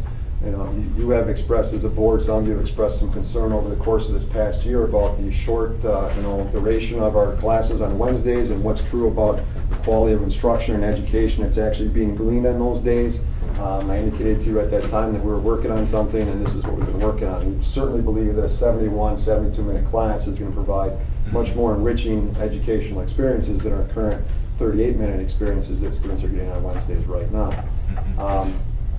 The only hiccup, if there is a hiccup with the regular day schedule, is that we want to maintain our 3 lunch schedule. We need to do that if we're going to have any type of closed campus environment. 3 lunch schedule in this case provides us a chance to do anything with the closed lunch environment, whether it be 1 classes, 2 classes, 3 classes, all classes. But the only hiccup is if you take a look at the second lunch that occurs during the 3rd block. All the lunches exist during the 3rd block schedule. And 1/3 of the cases, there'll be students who will have lunch and then go to 3rd block class. In the 3rd lunch environment, they'd have class and then go to lunch. And then there's that in between. And what do you do with that? And when you have 3 lunches, the only option you have is to split the block. And that would result in a situation where we have, a 45-minute class followed by lunch, followed by go back to that same class and have 40 more minutes of instruction. That is not ideal, and we recognize that. But it's the best we can do under the circumstances based upon the facilities we have with regards to our cafeteria. So unless we're going to double the size of our cafeteria sometime in the next year or 2, this is really the only option that we have. Now, we also recognize, and the committee talked about this to a great length, that there are some classes that are far more conducive to that split schedule than others. And we don't have to know what those classes are up front. Once the schedule is built, we can take a look at what's being offered during 3rd block and pick the classes that are most conducive to that. For example, Phi Ed would not be conducive to that. You imagine the students being over in the pool and have kids go in the pool, let's get out of the pool, go have lunch, and then let's go from lunch and let's get back into the pool. That wouldn't make any sense. Tech Ed probably wouldn't make the most sense. Science probably wouldn't make the most sense either because of the lab environment. But there are some departments that said, hey, it makes sense for us here in math. Oh, it makes sense for us here in foreign language. And they even said that as a department we'd be willing to volunteer to do that. So depending upon what how the course is structured, is it more lab activity based, or is it situations where they can afford to kind of break it up into two chunks? They felt more comfortable in that type of situation. So that really is the hiccup that we see with regards to that, but it's workable. Okay. On the last side, I'll just kind of finish this off, and I'm certainly open to any questions and be happy to answer them. You kind of see an example of the schedule comparisons to get a feel as far as what's true about the differences between a 7-period day, 8-period day, and an AV block. Now, I threw the 7-period down there just so you have a benchmark as far as where we're at right now. Okay, and then really anything after that though is we need to focus on the differences between an 8-period and an AV block, because our 7-period day provides fewer opportunities than an 8-period environment would. Class length, you can see what's true about those. We would maintain the same length of a 35-minute enrichment time, which we think is really valuable for our RTI, specifically as it relates to our Tier 2 and Tier 3 intervention time. Passing time would be reduced under an AB block environment. There's fewer transitions. It's one of the advantages that schools that have employed an AB block or a block schedule, in general, have identified, is the fact that there's fewer transitions that take place. It's not the track meet that we have now where kids are in class, they transition to the second period, transition to third, transition to fourth. There's constantly bells going off and kids moving around. In a block, you have fewer transitions. And so that tends to kind of tone things down a little bit, and our committee agreed with that when we made the visit to Wanakee. And granted, different environment there, but it was just different. It wasn't like this stressful, mad rush that you feel like we have around here sometimes. Kids were a lot more relaxed, and they got the class on time, and that wasn't an issue. Lunch period stays the same. Class choices go up, and there are some situations, well, it's just the reality of it. The minutes that are going to be allocated per course is going to change. It has to. Unless we're going to lengthen or change the length of our school day, we're still talking about a finite number of minutes that we're dividing up into another piece. And so you're going to lose instructional minutes there. But the key thing that has been emphasized over and over, and the research verifies this, is that we're talking about now a situation where we have fewer transitions, you have more useful instructional time. If you have a 90-minute block of time that you can utilize, you're not having a situation where you're teaching for 50 minutes. And I'll be perfectly honest, there's no way that we have a situation where we start teaching and when the bell rings and teach till the time the bell ends. It doesn't happen. There's situations that come up, and so there's a minute or two that's lost there on a daily basis as it is, just because of the transitions that take place. That would be reduced as a result of that. In terms of impact on staffing, this is how we can make this work, and this is how we can do it in such a fashion that would not have a budgetary impact. And that is, right now our staff teaches 5 classes, and then they have 1 period of preparation, and they have an assigned duty, which in most cases is a study hall. It could be a lunch duty, but typically it's a study hall. So they have 6 face-to-face contacts, of in which 5 are instructional periods. We would propose, and the committee fully supports this, and the faculty has supported this as well, that our staff teach 3 classes each day and then have a single period of preparation. They would not be assigned duties. So they would teach 3 classes on the A day, 3 classes on the B day. That gets them to 6 classes of teaching and 2 periods of preparation. So we have increased the teaching efficiency of our staff by making that simple change, going from teaching 5 to going to teaching 6. In doing that, we have gone through and we've bumped up the number of students that might be enrolled in classes, and we took a look at math and science, and we know that there's about 65% of our kids already take 3 credits of math and science. So we artificially increased enrollments in our math classes by 35%. Then we went through and we increased students going from 7 opportunities to 8. 8 over 7 is 114%. So we bumped up our enrollments in all those classes by 14%. I artificially made it 20% just for simplicity. We can, by increasing our staffing, the staff taking an additional class, by doing that and also absorbing the empty seats that we currently have in our existing classes, because again, our classes are not at capacity in a high school. They can't be, because there's certain classes we're going to offer where we might only have, let's say, 19 kids sign up. We might have 24 seats in the class, but when 19 signed up, you can't force other kids to go and take that class, and you're not going to not offer the class because there's 19. You're going to offer the class. So we have seats that already exist in many of our classes already that can absorb some of that hit, plus the additional staffing can absorb the rest of the hit to the point where there's no net change in overall staffing. Now, could there be shifts that take place? There might be a situation I might need an additional social studies teacher because more students are flocking to that as opposed to maybe an elective area. That's possible. I can't foresee that because there's no way of knowing what our students are going to choose. But in terms of overall net staffing changes, the bottom line when we went through and did that data crunching is it was the same. We didn't have a need for any type of additional staffing. Now, the only exception there would be if we were to maintain or continue to have study halls, and that's still kind of a,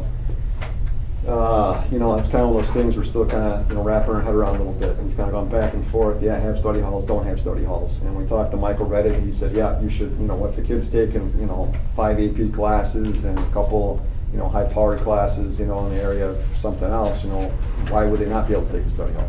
If we were to maintain the study hall environment, which we think right now we would do that, we would need to hire some educational assistants to cover that study hall environment, which we would likely offer in the cafeteria.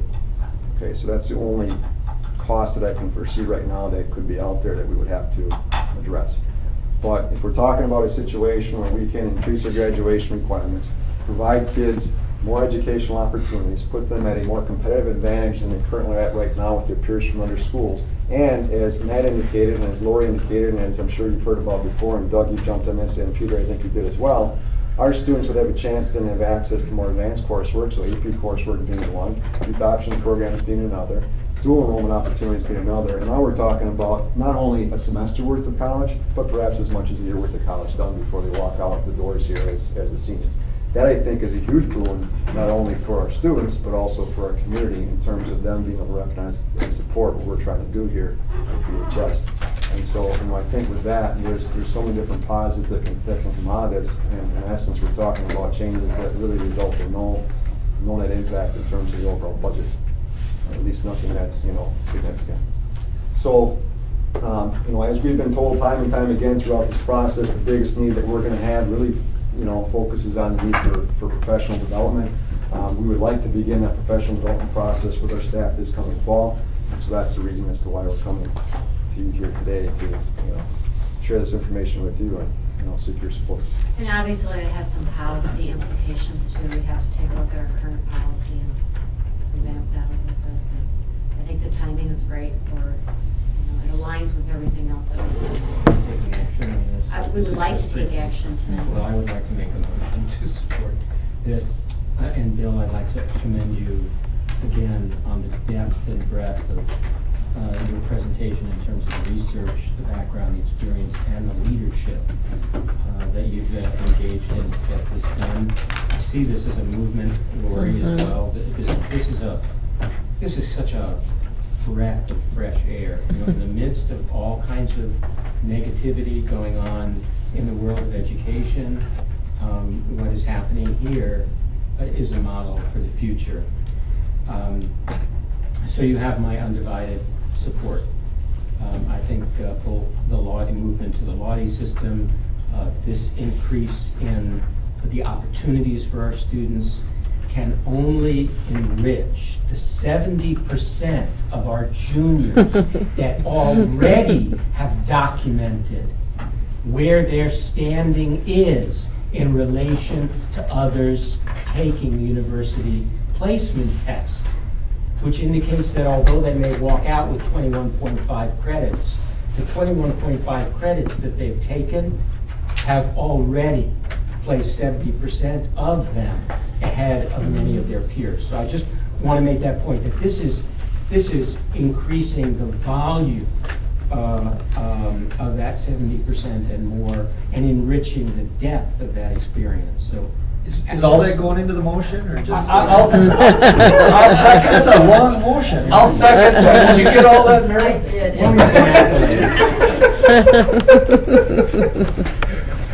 did. I agree. Just to clarify, the request then, which would be part of the motion, is to increase the credit requirement from 21.5 to 26, beginning with the class of 2017, adjust the credit requirements for the class of 2016 to 25.5, and the class of 2015 to 23, and then to approve the move to an alternating day block, AB block, effective with the 2013-14 school year.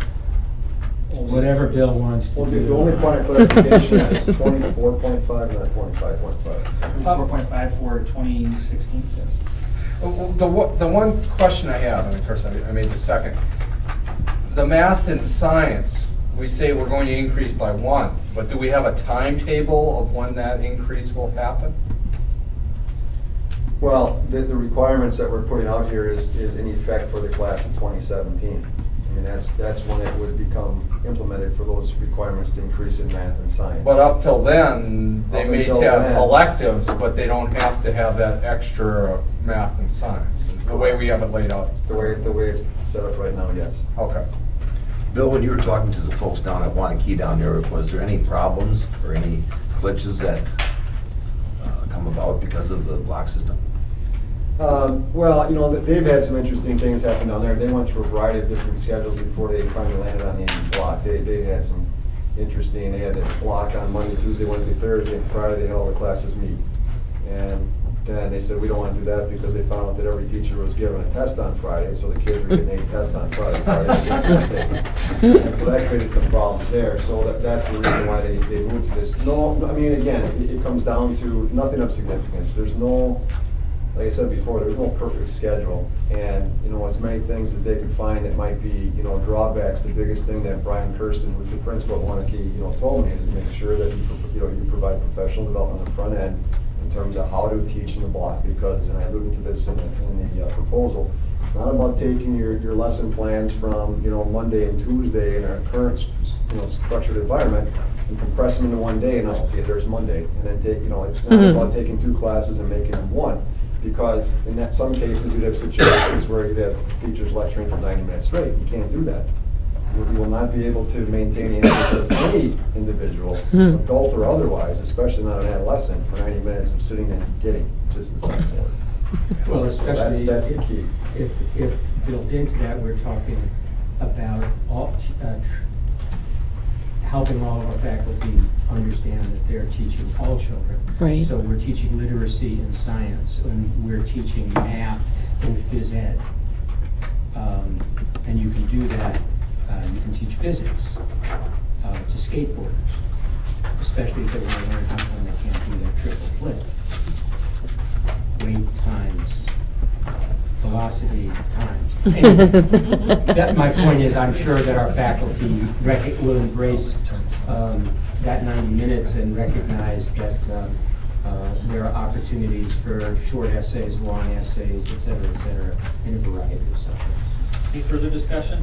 Yeah, Bill, Kevin mentioned it's alternating days. So the way it works is A day, Monday, Wednesday, and Friday 1 week, and then it's Tuesday and Thursday the following week. And so B day is Tuesday and Thursday in that first week, and then Monday, Wednesday, and Friday in week 2. In the perfect world, yes.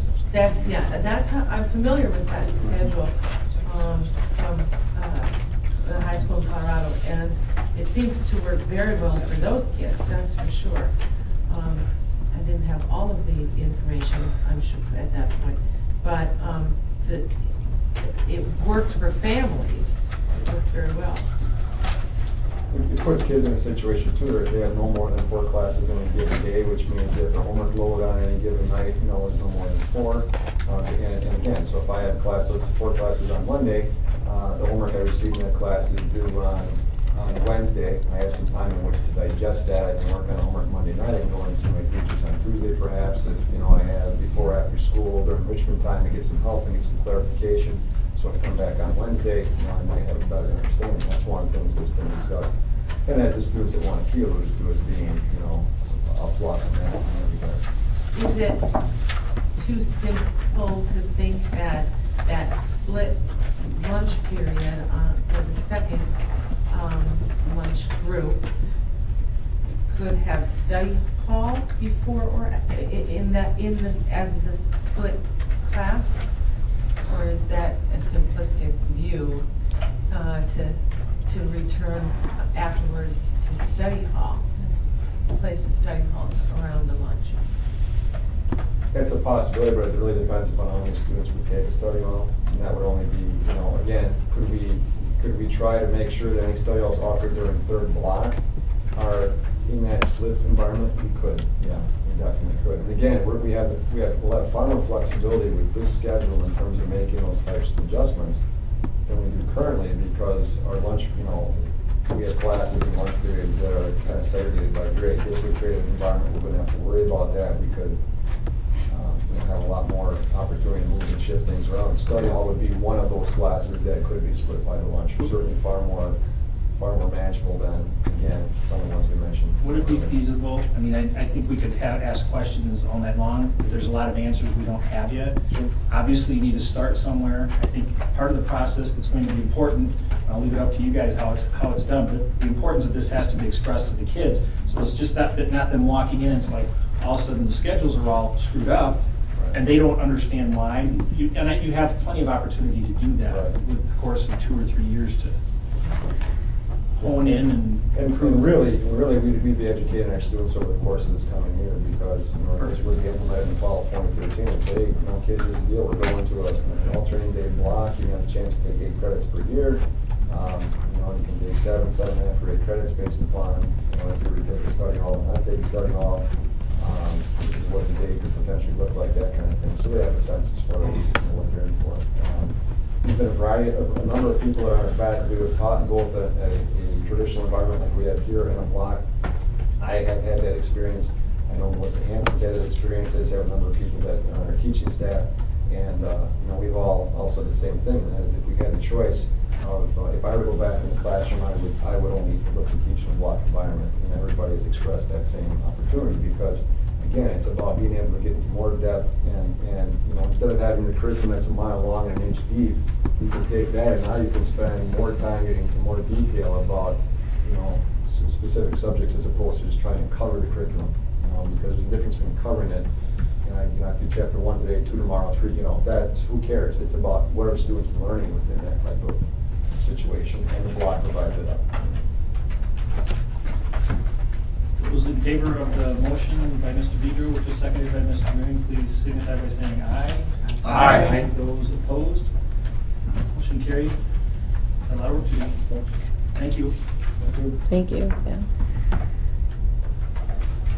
Brings us to the portion of the agenda entitled under Continuous School Improvement Strategic Plan Board Communication. I think we've discussed part of that already tonight, and I'm sure we will be continuing our discussion about that on Thursday night.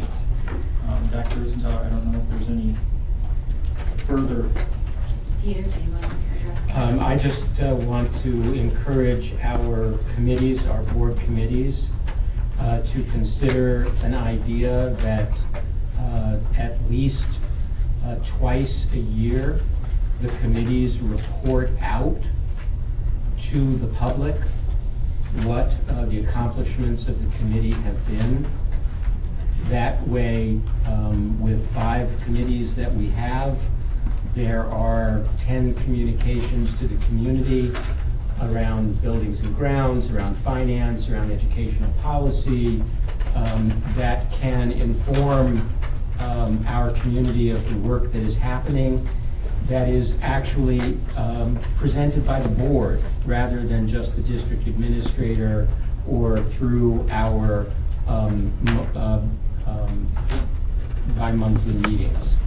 We can have each committee put together a press release around its accomplishments over a month or 2 period to keep our community informed. I think the board needs to take a much more active role in fulfilling one of the objectives of the strategic plan, which is keeping our community informed of what's going on. That's all. I would agree with that. I think the community wants to hear a voice from the board that is championing the work that the district is doing, and I think all of you have that knowledge from the work that you're doing on the committees to be able to do just that. And I would support you in any way that I could to get you started with that. But I do think that it's a shared responsibility, and too often the board does the work here, and then there's nothing else that happens beyond these meetings. So I would like to see that as well. I would also say it's consistent with what we're asking our elementary school students and our junior high school students, our middle school students and our high school students to do in embracing their releases to the community. We have a school newspaper that shares the information. We ought to be doing that as a board, as a model as well. And again, I took a look at Pewaukee, who also has a similar strategic planning process that we do. And again, I mean, it could also take board committees. It could also be in the form of a strategic plan. I mean, we have the areas. I know I've been involved with the 21st century, and so there's different forms that we can do it. Not just, it doesn't necessarily just have to be the committees. Correct.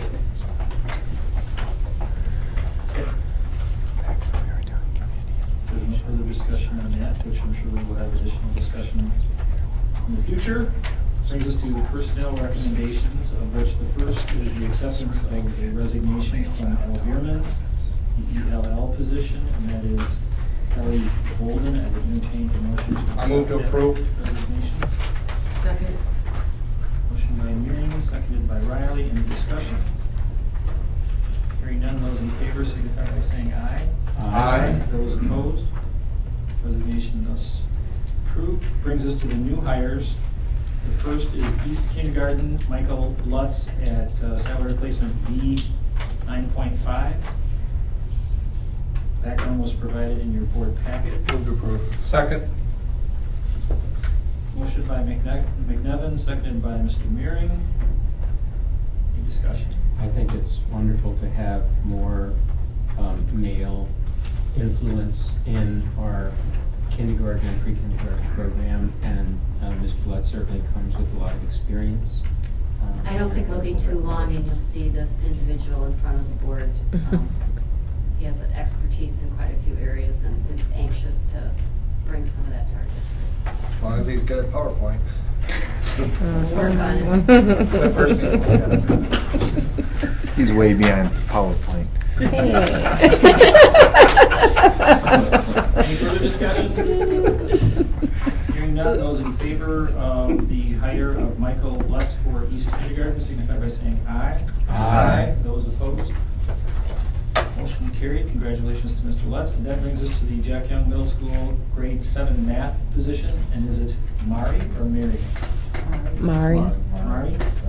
Orendorf. And that is at salary replacement A2. A1. Okay. Sound correct? Move to approve. Second. Motion by Mary, who was the second? Mr. Mortimer? Seconded by Mortimer. Any discussion? Hearing none, those in favor signify by saying aye. Aye. Those opposed? Congratulations to Mrs. Orndorff. Brings us to the working session. And I'd like to thank the administrators that have stuck with us tonight on a beautiful summer night. So thank you to you for being part of our meeting. Brings us to the discussion of the selection of a firm to complete the facility planning, which was part of the board discussion of the 14th. Some of the recent activity that we've had in this area is some of the references are starting to return calls from the who have worked with the architectural firms in the past. And as you know, each of the firms that presented here in front of the board did provide a list of districts. The only one that I've heard back from so far for Bray is the school district of Janesville.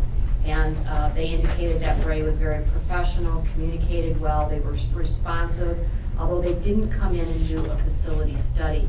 The district knew that they wanted to do expansion and building at the high school level. It was a $70 million project, and they came in and led the efforts on that project. A couple of references on Epstein from Milwaukee were kind of interesting, one being Lake Mills. Lake Mills superintendent indicated that they worked for a number of years with Bray and didn't have anything against them, but decided to go out for an RFP and did interviews in front of the board, and Bray did not make the final four. They switched to EUA, and much of that was due to Kit Daly's involvement and their past experience with her through Baird and the work that she did with facilities and districts. They were very impressed with the 21st century learning emphasis and their understanding of what those learning spaces look like. They said that they've been very satisfied with their work, and in fact they are going to a referendum in the fall for an elementary school. So they've been very happy. I also received similar references back from Palmyra Eagle School District, who worked with Epstein. And again, they mentioned both Eric and Kit. Eric was in front of the board here. They said that their decision was validated, a lot of expertise, heading them in the right direction, a good process. They would have them get back again in a heartbeat. They were responsive to the district needs, so they didn't come in with their agenda set and what they felt were the needs. They really listened to the different stakeholders that were involved, including community groups, to make a decision on how they should proceed forward. I'm still waiting for a call back from the Pewaukee School District. One of the reasons I want to hear from them as well is because we do have a similar strategic planning process, and I want to know how the facility study supported their long-range plans. And then I also heard back from the Columbus School District. One of the highlights they said was the assistance that they received from this company, EUA, with communication and the messaging with the different stakeholders. Citizens were involved. They were very responsive to short-term requests for information. And again, there was an emphasis on 21st century learning and what that space looked like. So those are the districts that I've heard back from. At this point, being that the school year is over, is there, I mean, I know when we originally met with them, the preference would have been to be able to, and by that I'm talking about EU, the preference would have been for that type of study or that type of project to start with their school year still remaining so that they can get some input from staff. Are we to a point now where, I guess my question is at what point do we need to make a decision as to? Well, I think if it's something the board is seriously considering, we need to keep moving forward. I think there are different ways to connect with staff.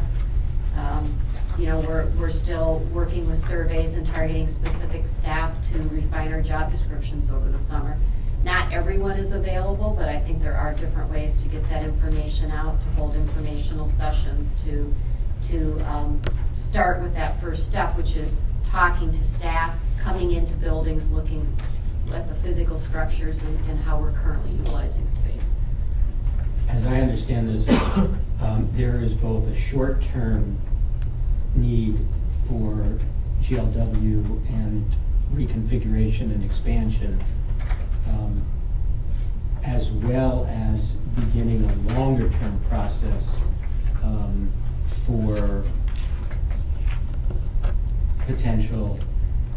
One of the first things they'll look at is our enrollment and our enrollment over time and the updated enrollment projections that we've just had completed. And they'll look at some of the challenges in schools like GLW, but they'll also look at our school configurations. They'll take a look at the West School kindergarten makeup. They'll take a look at our special ed programs within our district. Some of the programs that we'd like to see in place, expanded online learning at the middle school. And only by gathering all that information district-wide can we determine if we need to make changes in configurations within our buildings. We need to add on, such as GLW, or look at other options. And I think that's the beauty of having somebody come in from the outside who can kind of see through all of that and has worked with multiple school districts and defining what that space looks like. It's exactly, I mean, it really supports our strategic plan. There is a financial investment up front. You know, their phase one was $39,000 to look at all of our facilities, including our administrative offices as well. So, you know, it's a very comprehensive approach. They're not going to be duplicating the work that Mid-States did. Mid-States' emphasis was looking at maintaining our current facilities in those maintenance projects. So, you know, they would review that plan, but their emphasis would be getting into buildings, talking to staff, looking at our strategic plan, knowing the direction that we want to head with our programs.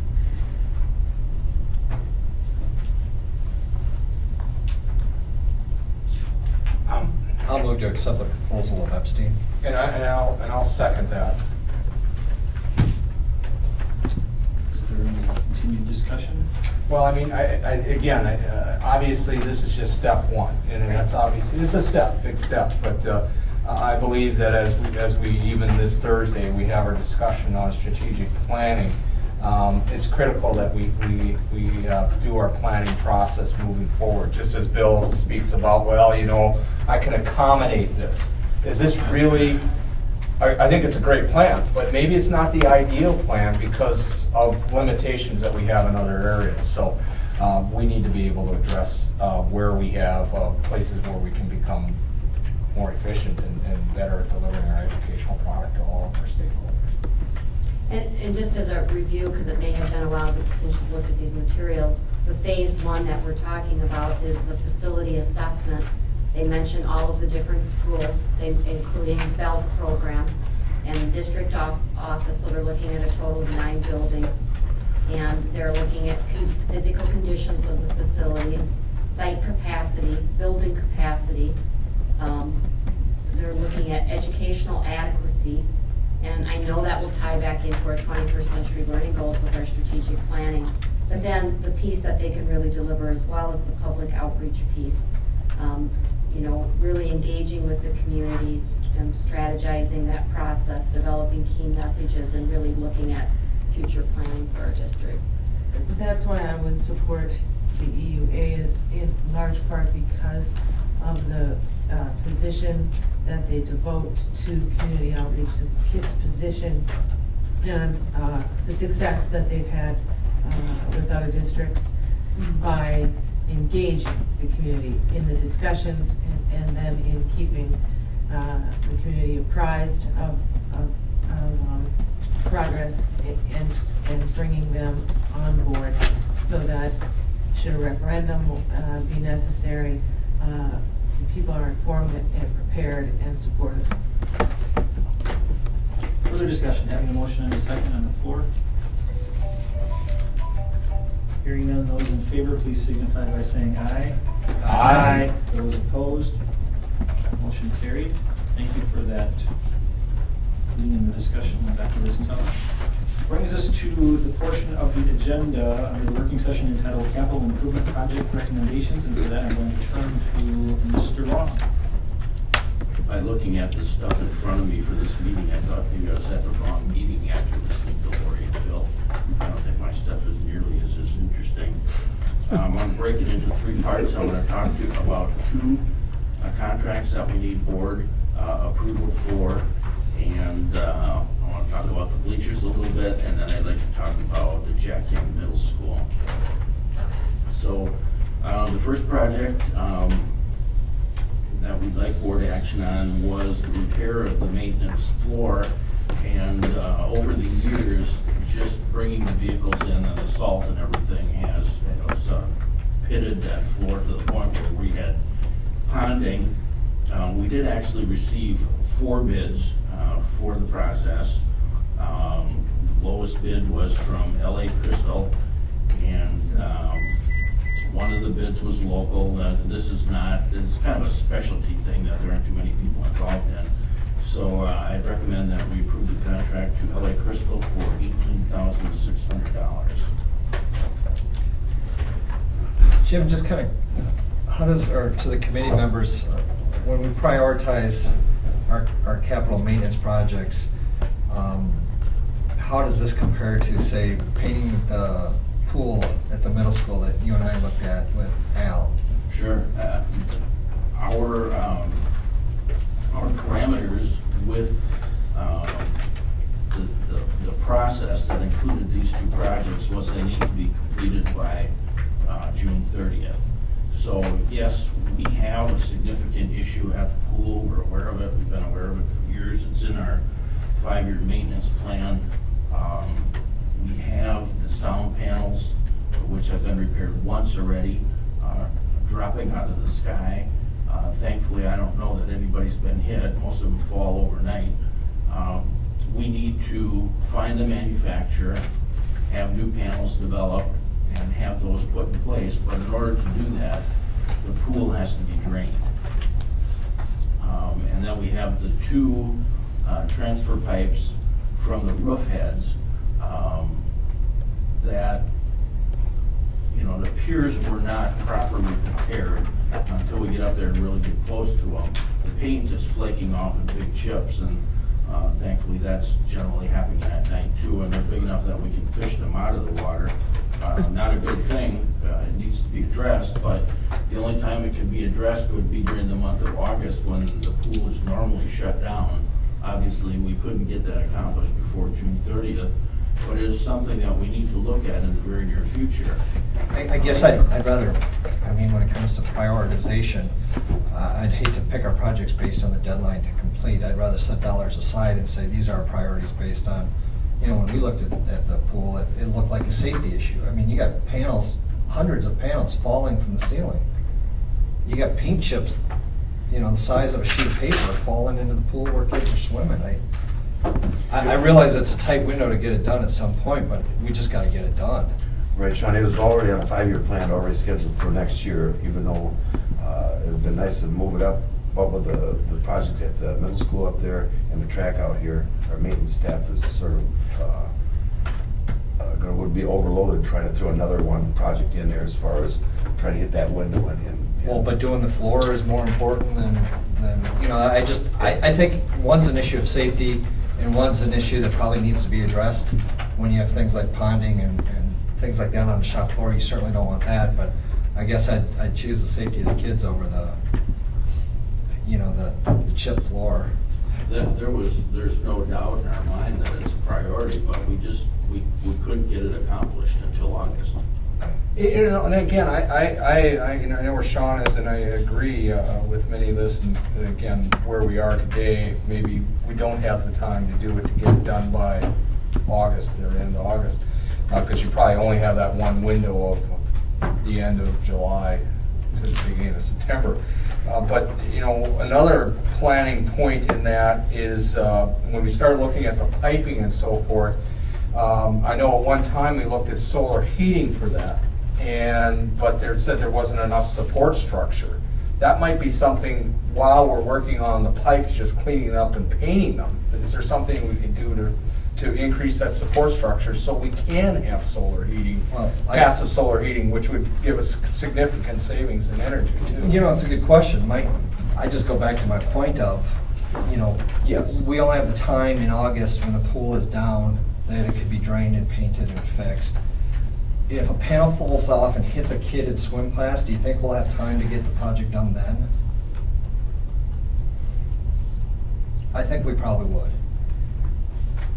I don't think that anybody is diminishing the safety issue there. No, but here's some dollars. I'm just saying, let's not reallocate the dollars somewhere else. If we've got the dollars that are available, let's prioritize them, is all I'm asking. Well, they're no longer available after July 1st. Well, that will be in the next budget, and that's a decision that can be made during that budget process.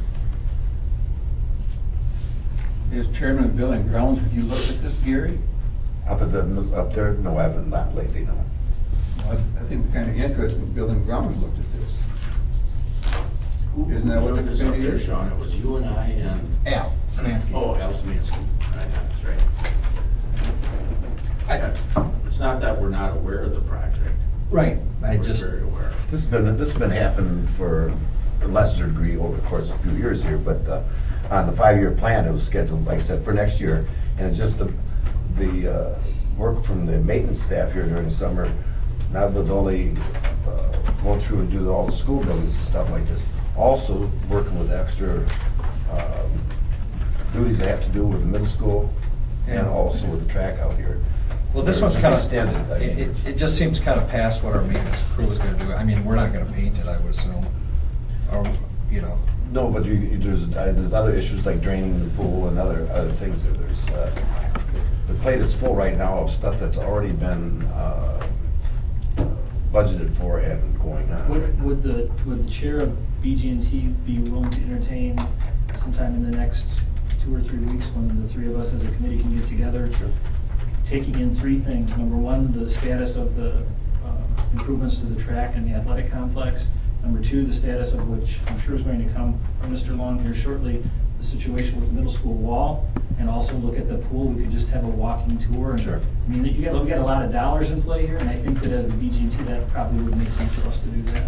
And again, to bring back the second point, while you're in there looking at the pool, as a discussion point, I would like to at least explore, and maybe Al has to give us some input on that, on what we need to do to maybe possibly have passive solar heating included, which is, again, I know that's something that Fort Atkinson included later on in their pool, but I think we have an issue with it, but maybe there's a way we can overcome that issue while we're looking at doing this other maintenance. I would also recommend that the issue that Sean has brought up is the safety issue, and that is a separate issue from the actual resolution of the problem. There must be an interim solution that can be taken quickly to ameliorate any kind of safety issue that Sean has brought up. And I think that has to be looked at and acted on immediately. Is that something, that walking tour, where maybe Al should be invited back to? Oh, sure. Yeah. Well, he's involved in 2 of the 3 Yeah. I mean, it's quite all right to wait to be able to invest the appropriate amount of monies to correct the problem for the long term, but there must be an interim solution to ensure that no students or anyone is in danger. I mean, that's our responsibility. And Al needs to look at that. It could be some Rube Goldberg netting, I don't know, something to ensure the fact that there is a safety net. No, Jim, if I think what I understand what Sean is saying is that instead of using that 18,000 for the floor, it's a little late now to do that because we haven't really approved that contract yet, though, have we? So we could take that 18,000 of fixing the floor and use it for the pool. The problem is the June 30th fiscal deadline. That's the. And if it's not done by June 30th, it rolls in the fund balance and it just. Unless there's some magical way to buy the paint and stack it somewhere, I don't know. Well, there's not an incredible amount. Are you talking about the floor or the pool? We're only talking about painting 2 pipes that are as wide as the pool room itself. The panels are quite a different issue. I mean, yeah, that's over no water. That's no easy fix. The interim solution, like Peter mentioned, would be to provide some kind of netting or to figure out some way to knock the rest of them down, which potentially exists for that. They're already falling out of there. Yeah, there's not many left. But the pool, in order to replace them, the pool has to be empty. The problem that we run into is we don't have the lead time to investigate the panels and get the panels fabricated in time to do it in August. Now, this year, we have the Tri-County Swim Meet the last weekend in August, and we generally... Last weekend in July. Or July, excuse me, yes. We generally host that in the past 6 out of every 8 years. In other words, of the 8 teams, 6 of them would rather rent the facility here where we know how to put this thing on than go someplace else.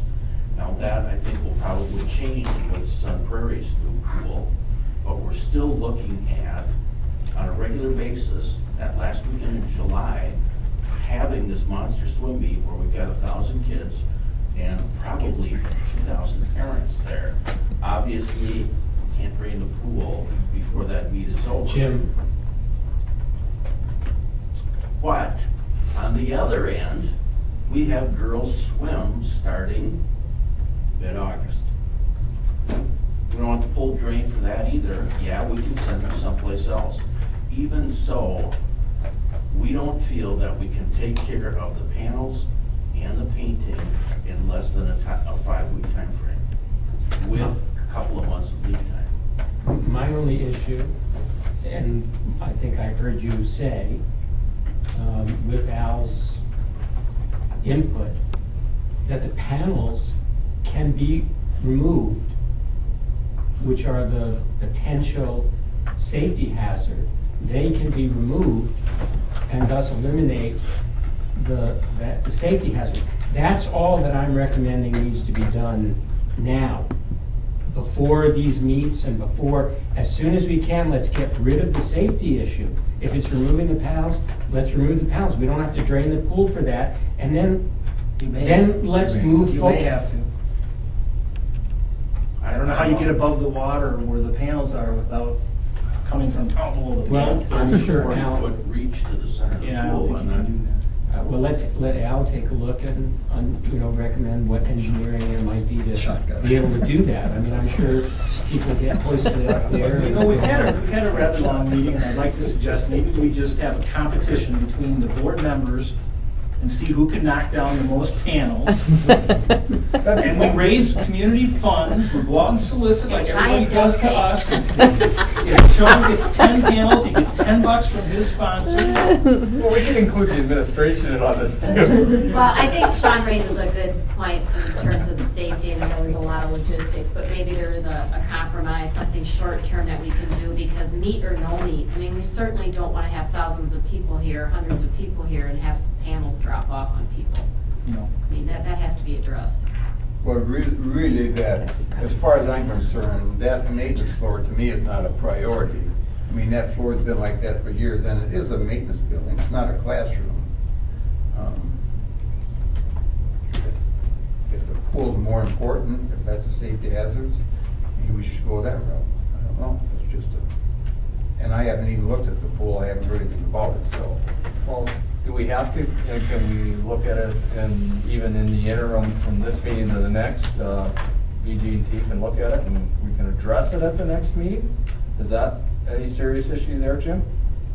We'd say, what? You won't have it done in time if you don't approve it now for being completed by June 30th.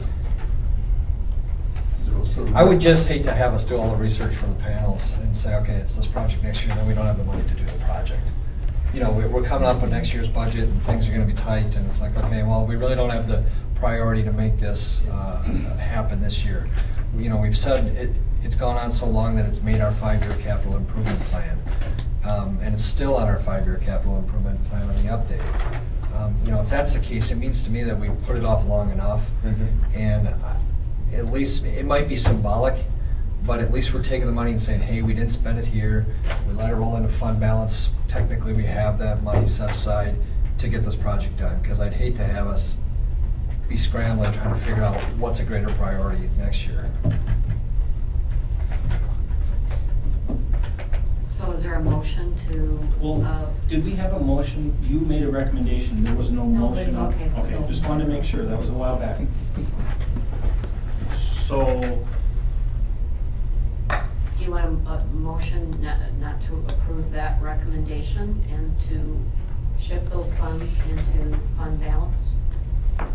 Well, except for one problem, this was delayed from previous board meetings, so this process is underway already.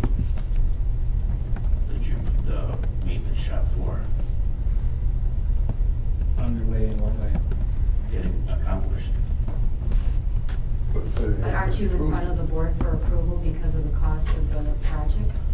I would have been 2 weeks ago, but we had to get it done before that. They already started repairing the floor, and we haven't approved it yet.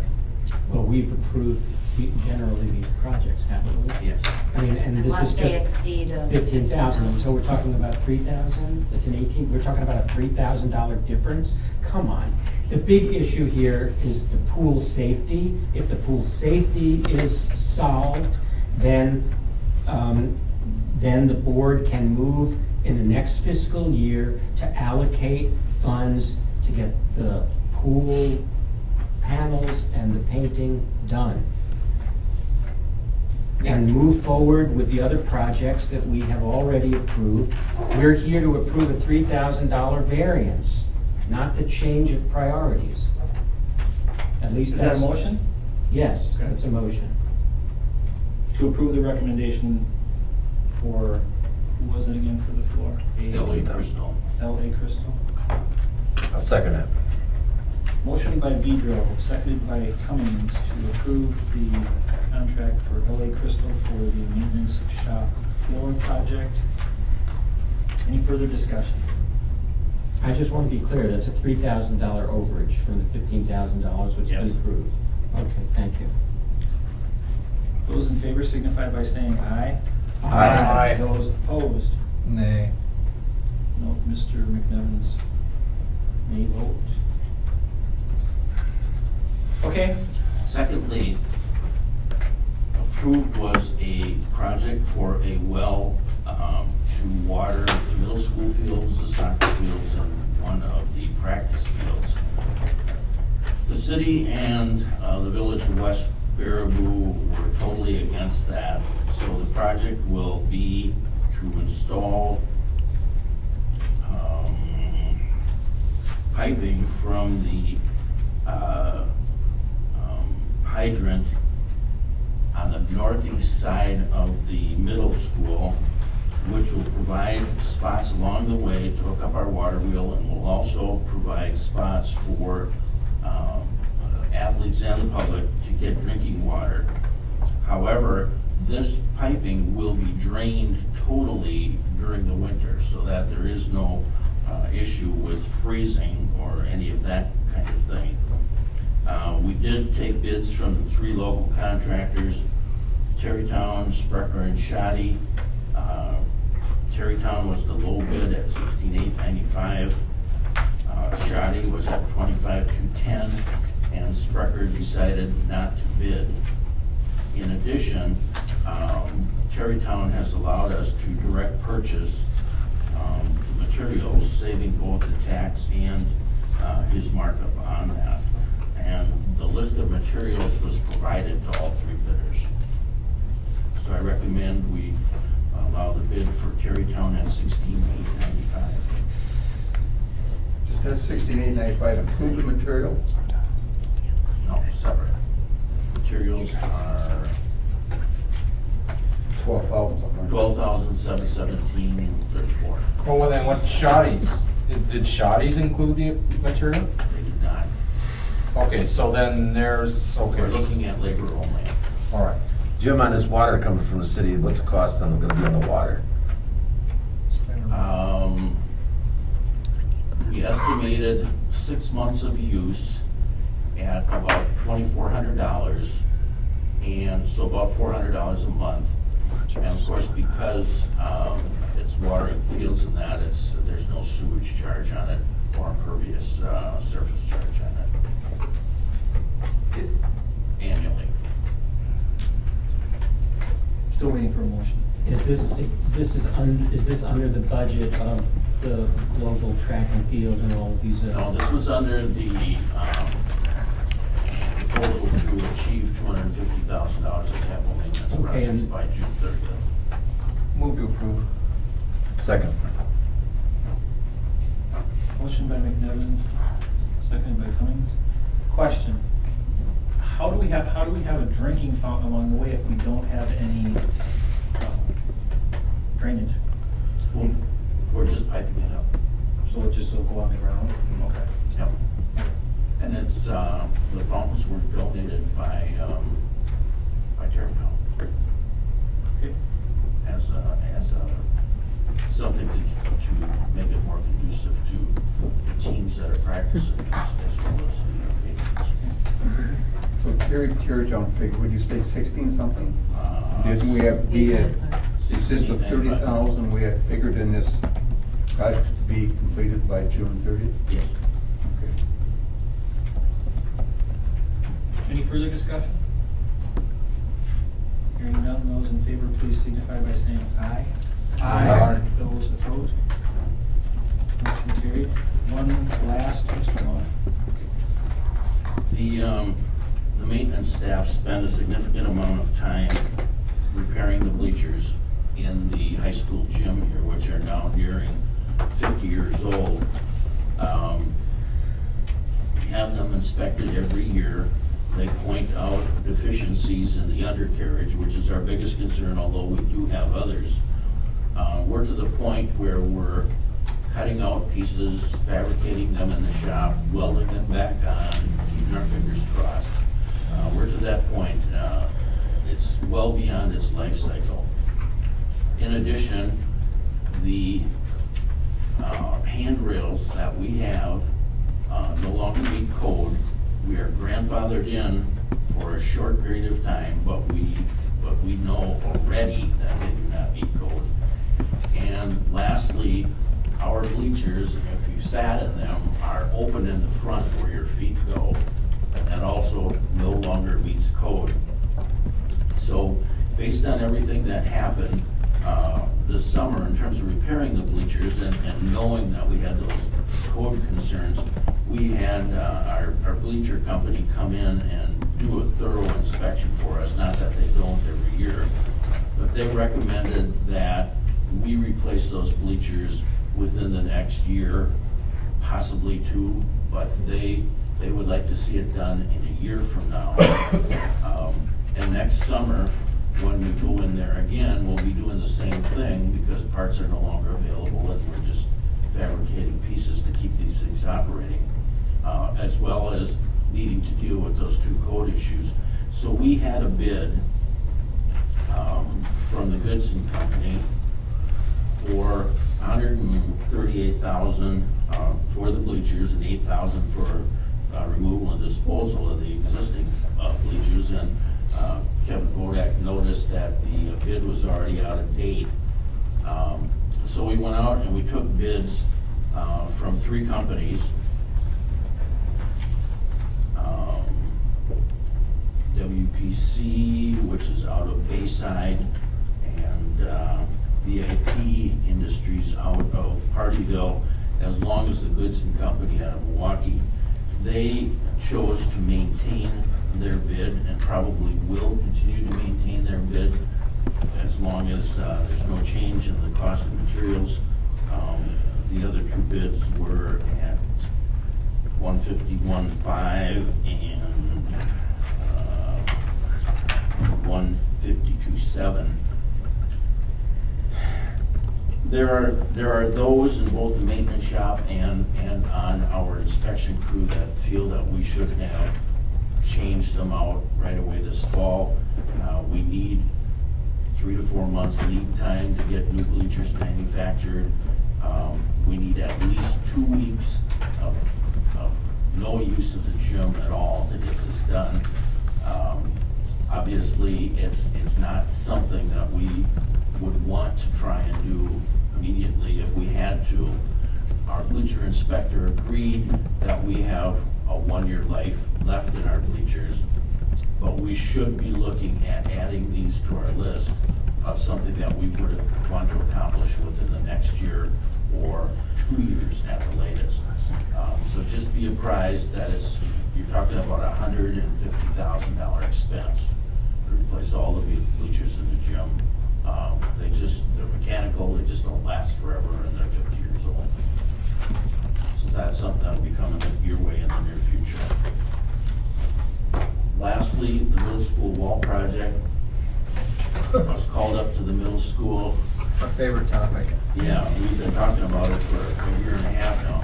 I was called up there early Friday morning.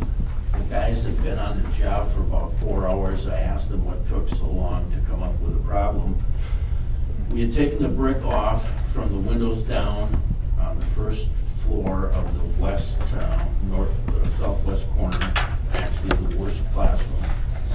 And when we got the brick off and took 1 level of block off, which was per plan, below the cabinet, our intent had been to go down through the core of the block, drill into the foundation, put re-rod in there, route it in every 32 inches, and then put a bond beam kind of cast in place on the top to hold the top of these re-rods and strengthen the wall.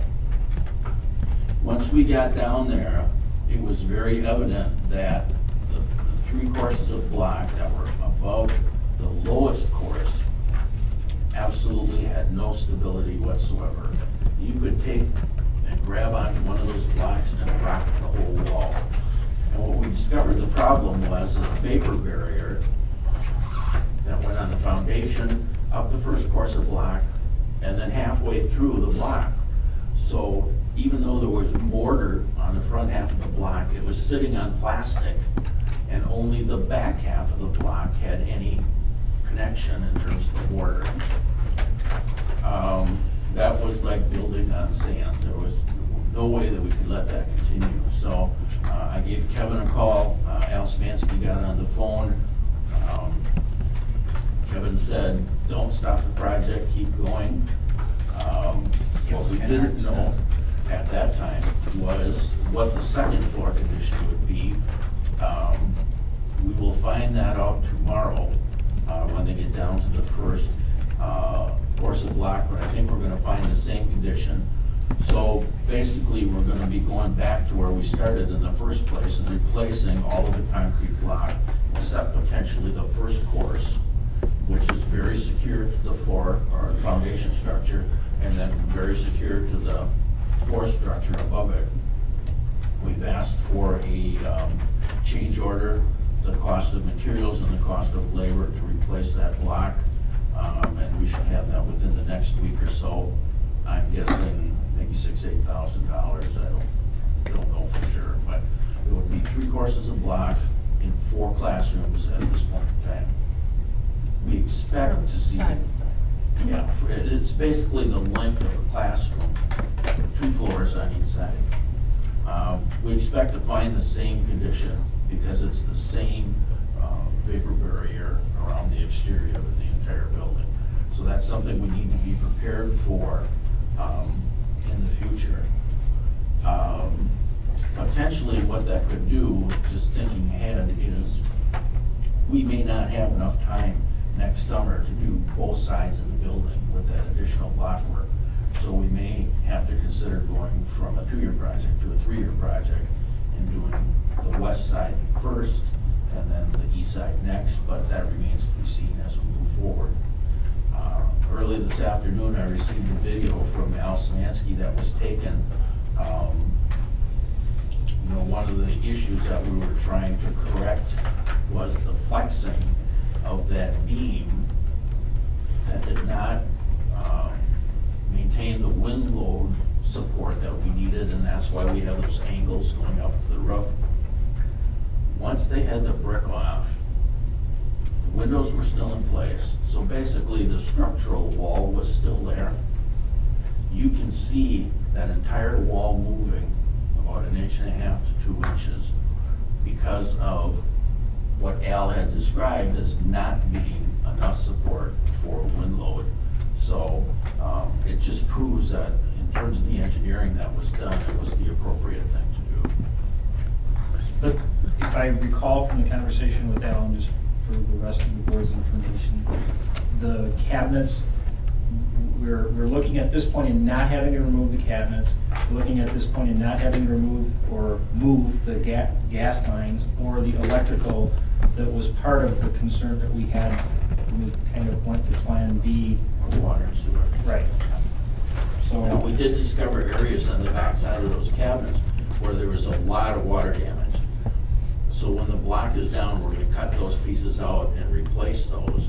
What the contractor's going to do is they're going to put visqueen down the back side of the cabinet before they start laying the block up, because they don't want the particle board on the back side of the cabinets to suck all the moisture out of the mortar, and they also don't want the acids from the mortar interacting with the back of the cabinets. So visqueen will stay in place, except it will be cut off so that the backsplash can be put in place. Otherwise, the cabinets are going to stay. We're not going to change or remove any of the electric, gas, or sewer water. It sounds like you're doing a little bit here and a little bit there. Is this a patch job? Or it's going to last? It sounds like a patch job. I haven't seen it. Well, yeah, I think that the consensus was between Vogel Brothers and Monona Masonry that we could have because it's stack bond, we could have cut out a cell on the outside and cleaned out the cell. I mean, they're just packed full of mortar. There's no way we could have got a rebar down inside one of those cells.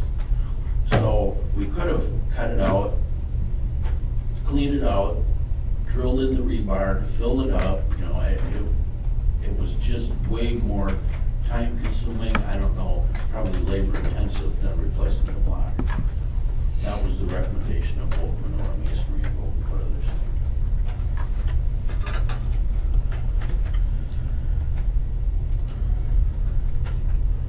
Which did we not act on yet? Have we acted on all of you? Yeah, we act on both of them there. All right, thank you. And the report. And we will see what the BG&T can do as far as taking it. I think it's important that we take a look at all 3 of those concerns. Sometime soon. Up next on the agenda is the employee handbook approval.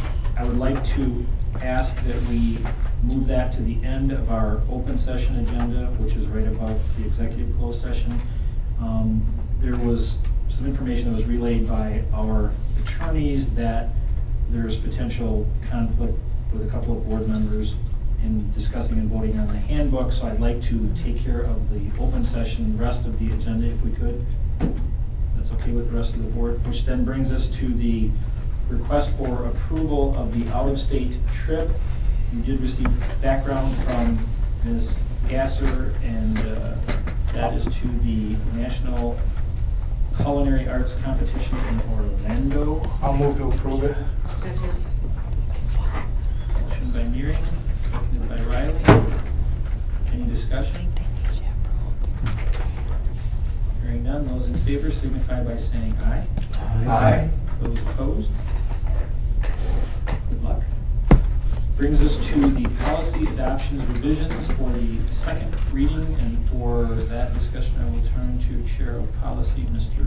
Neering. Okay, I move to approve and waive the second reading of the following policies: 185, number 2, 345.41, academic acceleration, 421 entrance age, 433 assignment of students to schools, 454 child abuse, neglect and reporting, 461 student scholarships, and 671.1 payroll process, and per our approval from our last meeting. Second. Motion by Neering, second by Vidro to waive the entirety of the second reading for the approval of the policies as mentioned, and I'm not going to read that again. Is there any discussion? Hearing none, those in favor, please signify by saying aye. Aye. Those opposed? Motion carried. Thank you, Mr. Neering, for that work on policy. Brings us to F, which is WIAA 2012-13 high school membership application. Approval, which was spelled out in your packet, $50 per sport, $100 for a dues fee, for a total of $11.50 or $12.50? Move to $11.50. Same as last year. Move to approve. Second. Motion by Pedro, seconded by Riley for the approval of the WIAA senior high membership application. Any discussion? Hearing none, those in favor signify by saying aye. Aye. Those opposed? Motion carried and application approved. Brings us to the CISA 5 resolution. I did not have a copy of that resolution. And this is something that needs to be approved by how many? 27 school districts out of the, what, 35? By the end of June. Yes. And Mr. Stevens will be leaving CISA 5 by the end of June, so we'd like to have this taken care of prior to his departure when the new executive director takes. This is a statutory requirement that has to be done by CISAs with their school districts. It will not have a fiscal impact on us. Again, but we have to have so many school districts within the CISA approval. It won't have a direct fiscal impact? No. I mean, I would assume that a CISA, how much are they buying it for? They're still in negotiations. That's a negotiation, so it's again, but. What I would imagine if they spend hundreds of thousands of dollars for a building that has an impact on the owners of the cooperative. There is a charge for people who use the SCAN program, yes. So, I mean, obviously that will be taken into account into the costs, which are then given to the school districts. But then if we have a prohibitive cost to the school districts, like in charging so much per SCAN student, then we could say, hey, we're not going to use that program. So we do have to monitor our costs too. That's true. Well, just for the sake of the record, the resolution would read, School Board Resolution, School District of Baraboo, Wisconsin Statute 116.055, CISA 5 purchase of Rock Springs Elementary School. The School Board of the School District of Baraboo at a duly noted official school board meeting on, I don't know, is it the 13th yet? June 11th, 2012, voted to approve the purchase of the Rock Springs Elementary School District building located in Rock Springs, Sauk County, Wisconsin, for the Sauk County Adolescent Needs SCAN program. So the resolution passed by a vote of blank to blank, adopted the 11th of June 2012. That's all that it is. They do have an offer already in place, and they anticipate that the offer will be accepted.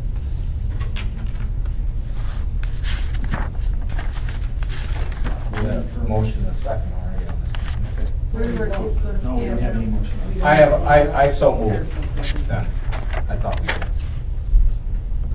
We have a motion, is there a second? Second. Motion by Miriam, seconded by Vidro for the approval of the resolution. Any further discussion? Hearing none, those in favor, please signify by saying aye. Aye. Those opposed? Hearing no opposition, vote no. Thank you. Brings us to the employee handbook approval. And I just want clarification because Mr. Cummings and Mr. Mortimer, there's a potential for a conflict due to your wives being part of the bargaining units that the handbook applies to, and It's because the employee handbook spells out specific benefits related to those corrections. so just pointing out that potential. If you guys want to have an early evening and you want to leave, which I would do if I was you. Do we need to have them available for the closed session? No, we do not. Well, Mr. Cummings was not at the last closed session topic that will be continually discussed in this closed session. Mr. Mortimer was. If Mr. Mortimer wants to remain, I will make sure that we find him. Okay. Mr. Mortimer, you just let me know what your wishes are. I'll go home and eat dinner.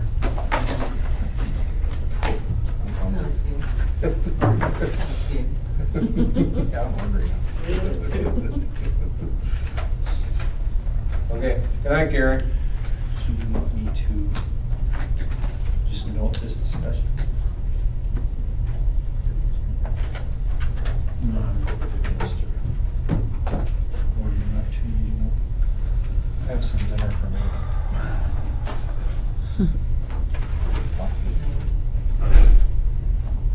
Good night. Okay. This process started, I think, back in November, December, as we started to put together a district-wide committee to create a resource for our employees to replace the collective bargaining agreements. And I have to say, I've been very pleased with the professionals and staff members who have been part of this process, as well as other staff members in the district who have attended listening sessions and have contributed to some of the changes in the handbook. You received several revisions. You know, I want to reiterate that this is always going to be a work in progress because unlike a contract, this document can be changed as it needs to be changed. So if legislation changes or we revise board policies or create new board policies, we can provide those updates. And the way that we'll do that is with an update page electronically at the beginning of the document, which will have the item that's been changed, the date, and the page number. So it's been a good process. We've had a couple of questions come up recently about the at-will language in the preamble and the acknowledgement page on page 2 and page 92. We have gone back and forth with the attorneys.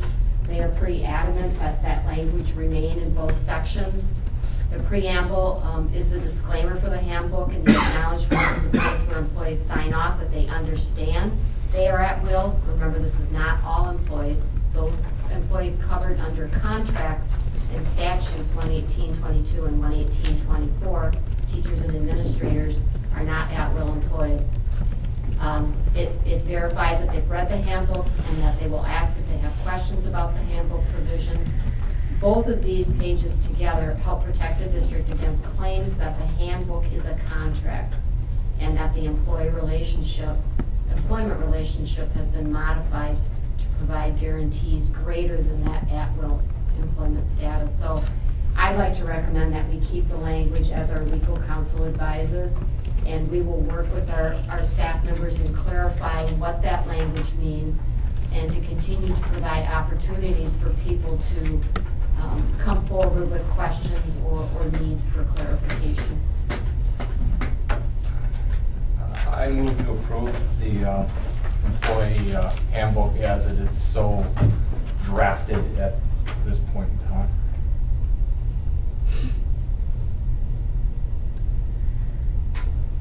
I'll second that. Motion by Miriam, seconded by McNevin. So the employees outside of statute 23.24 are Non-certified staff members. Right. And currently, our Teamsters do have a contract through next school year yet. Right. So the provisions of the handbook will only apply to them if it aligns with what is currently in the contract for this year yet. The only thing I would like to note is maybe for the future, as we make revisions, I think those will probably predominantly be policy-driven things, and so that policy would take this on as like an ongoing thing that we would try to keep it accountable, and so we would review it before we go to the full board. So my reservation has to do with the fact that language, it has power. And that specific language, which says, as we've discussed in emails, legal language is designed to give power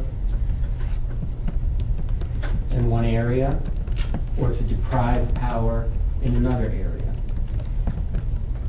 I accept the fact that the body, the district, needs to have a stake in the ground that we've discussed.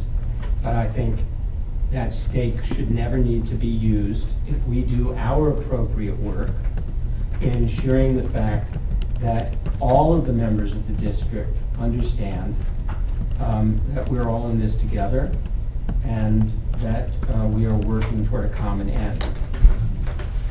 And that's why I think it's going to take time to live with the document and for people to understand that the world isn't turned upside down. That this is really meant to be a resource and to create a district where we can attract and retain high-quality staff. I think that the body of the employee handbook is exceptional in doing that. I think the preamble takes a good part of that good work away. And that's my only concern. As a teacher, if I'm reading the document, it basically says, you're working at will. So we have to highlight the points that say that except statute, as may be provided by a collective bargaining agreement or individual written employment agreement, which is their contract. Correct. And so that's what I'm saying, it's communication. Right. We need to lead with that statement so that there is a feeling that says there's a balance, that's all. Right. And, you know, I do want the board to know that I did go back and forth with the attorney to see if we could soften the language, if we could modify it, if we could remove it from one or, either of those pages. And they were pretty adamant that they advised us against doing that. So, you know, I think the communication piece is going to be important. And I understand the legal reasons for their position, and I am not arguing that. I'm saying that we as a board have a responsibility to ensure that all of the enthusiasm and good work that our teachers have put in this year is not deflated or used by others to deflate that energy. So we have to be prepared to lead out with a way, a framing of this document that helps teachers feel comfortable and secure. And they have the legal protections, Peter, and I think we can really move ahead. I'm saying we have to lead with I think Crystal will move ahead saying, look, you do have these legal protections. So the state statutes are still protecting you because you have a contract. And one of the suggestions by the BEA when I was talking to some of the officers and members about rolling this out was having opportunities in the fall, either at staff meetings or listening sessions, to be able to continue to address questions and keep that dialogue going. So we're in the process of deciding what's the best way to do that. And we'll talk about that and make those decisions together.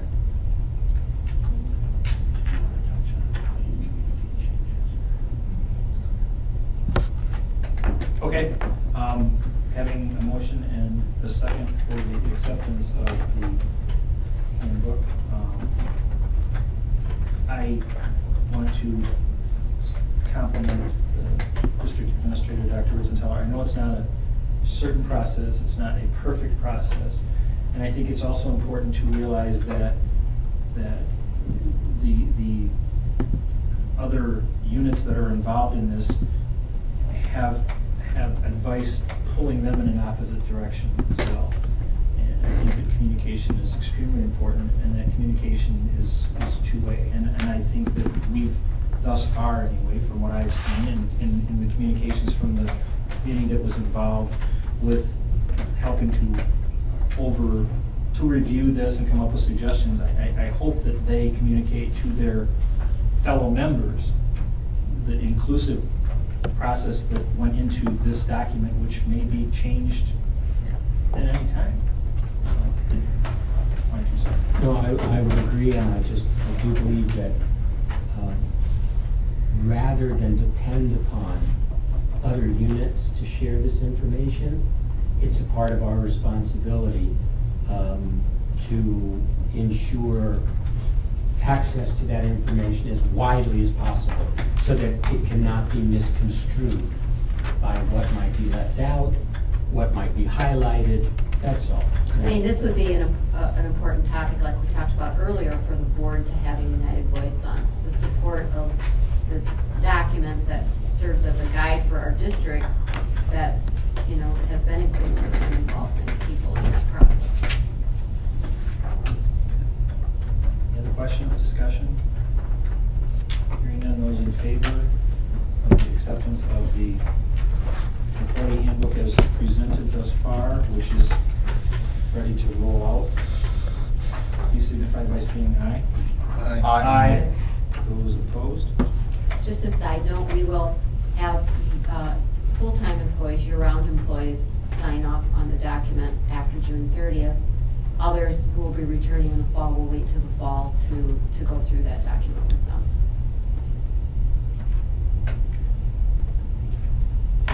Entertain a motion to go into executive closed session. Second. Motion and a second. Aye. Aye.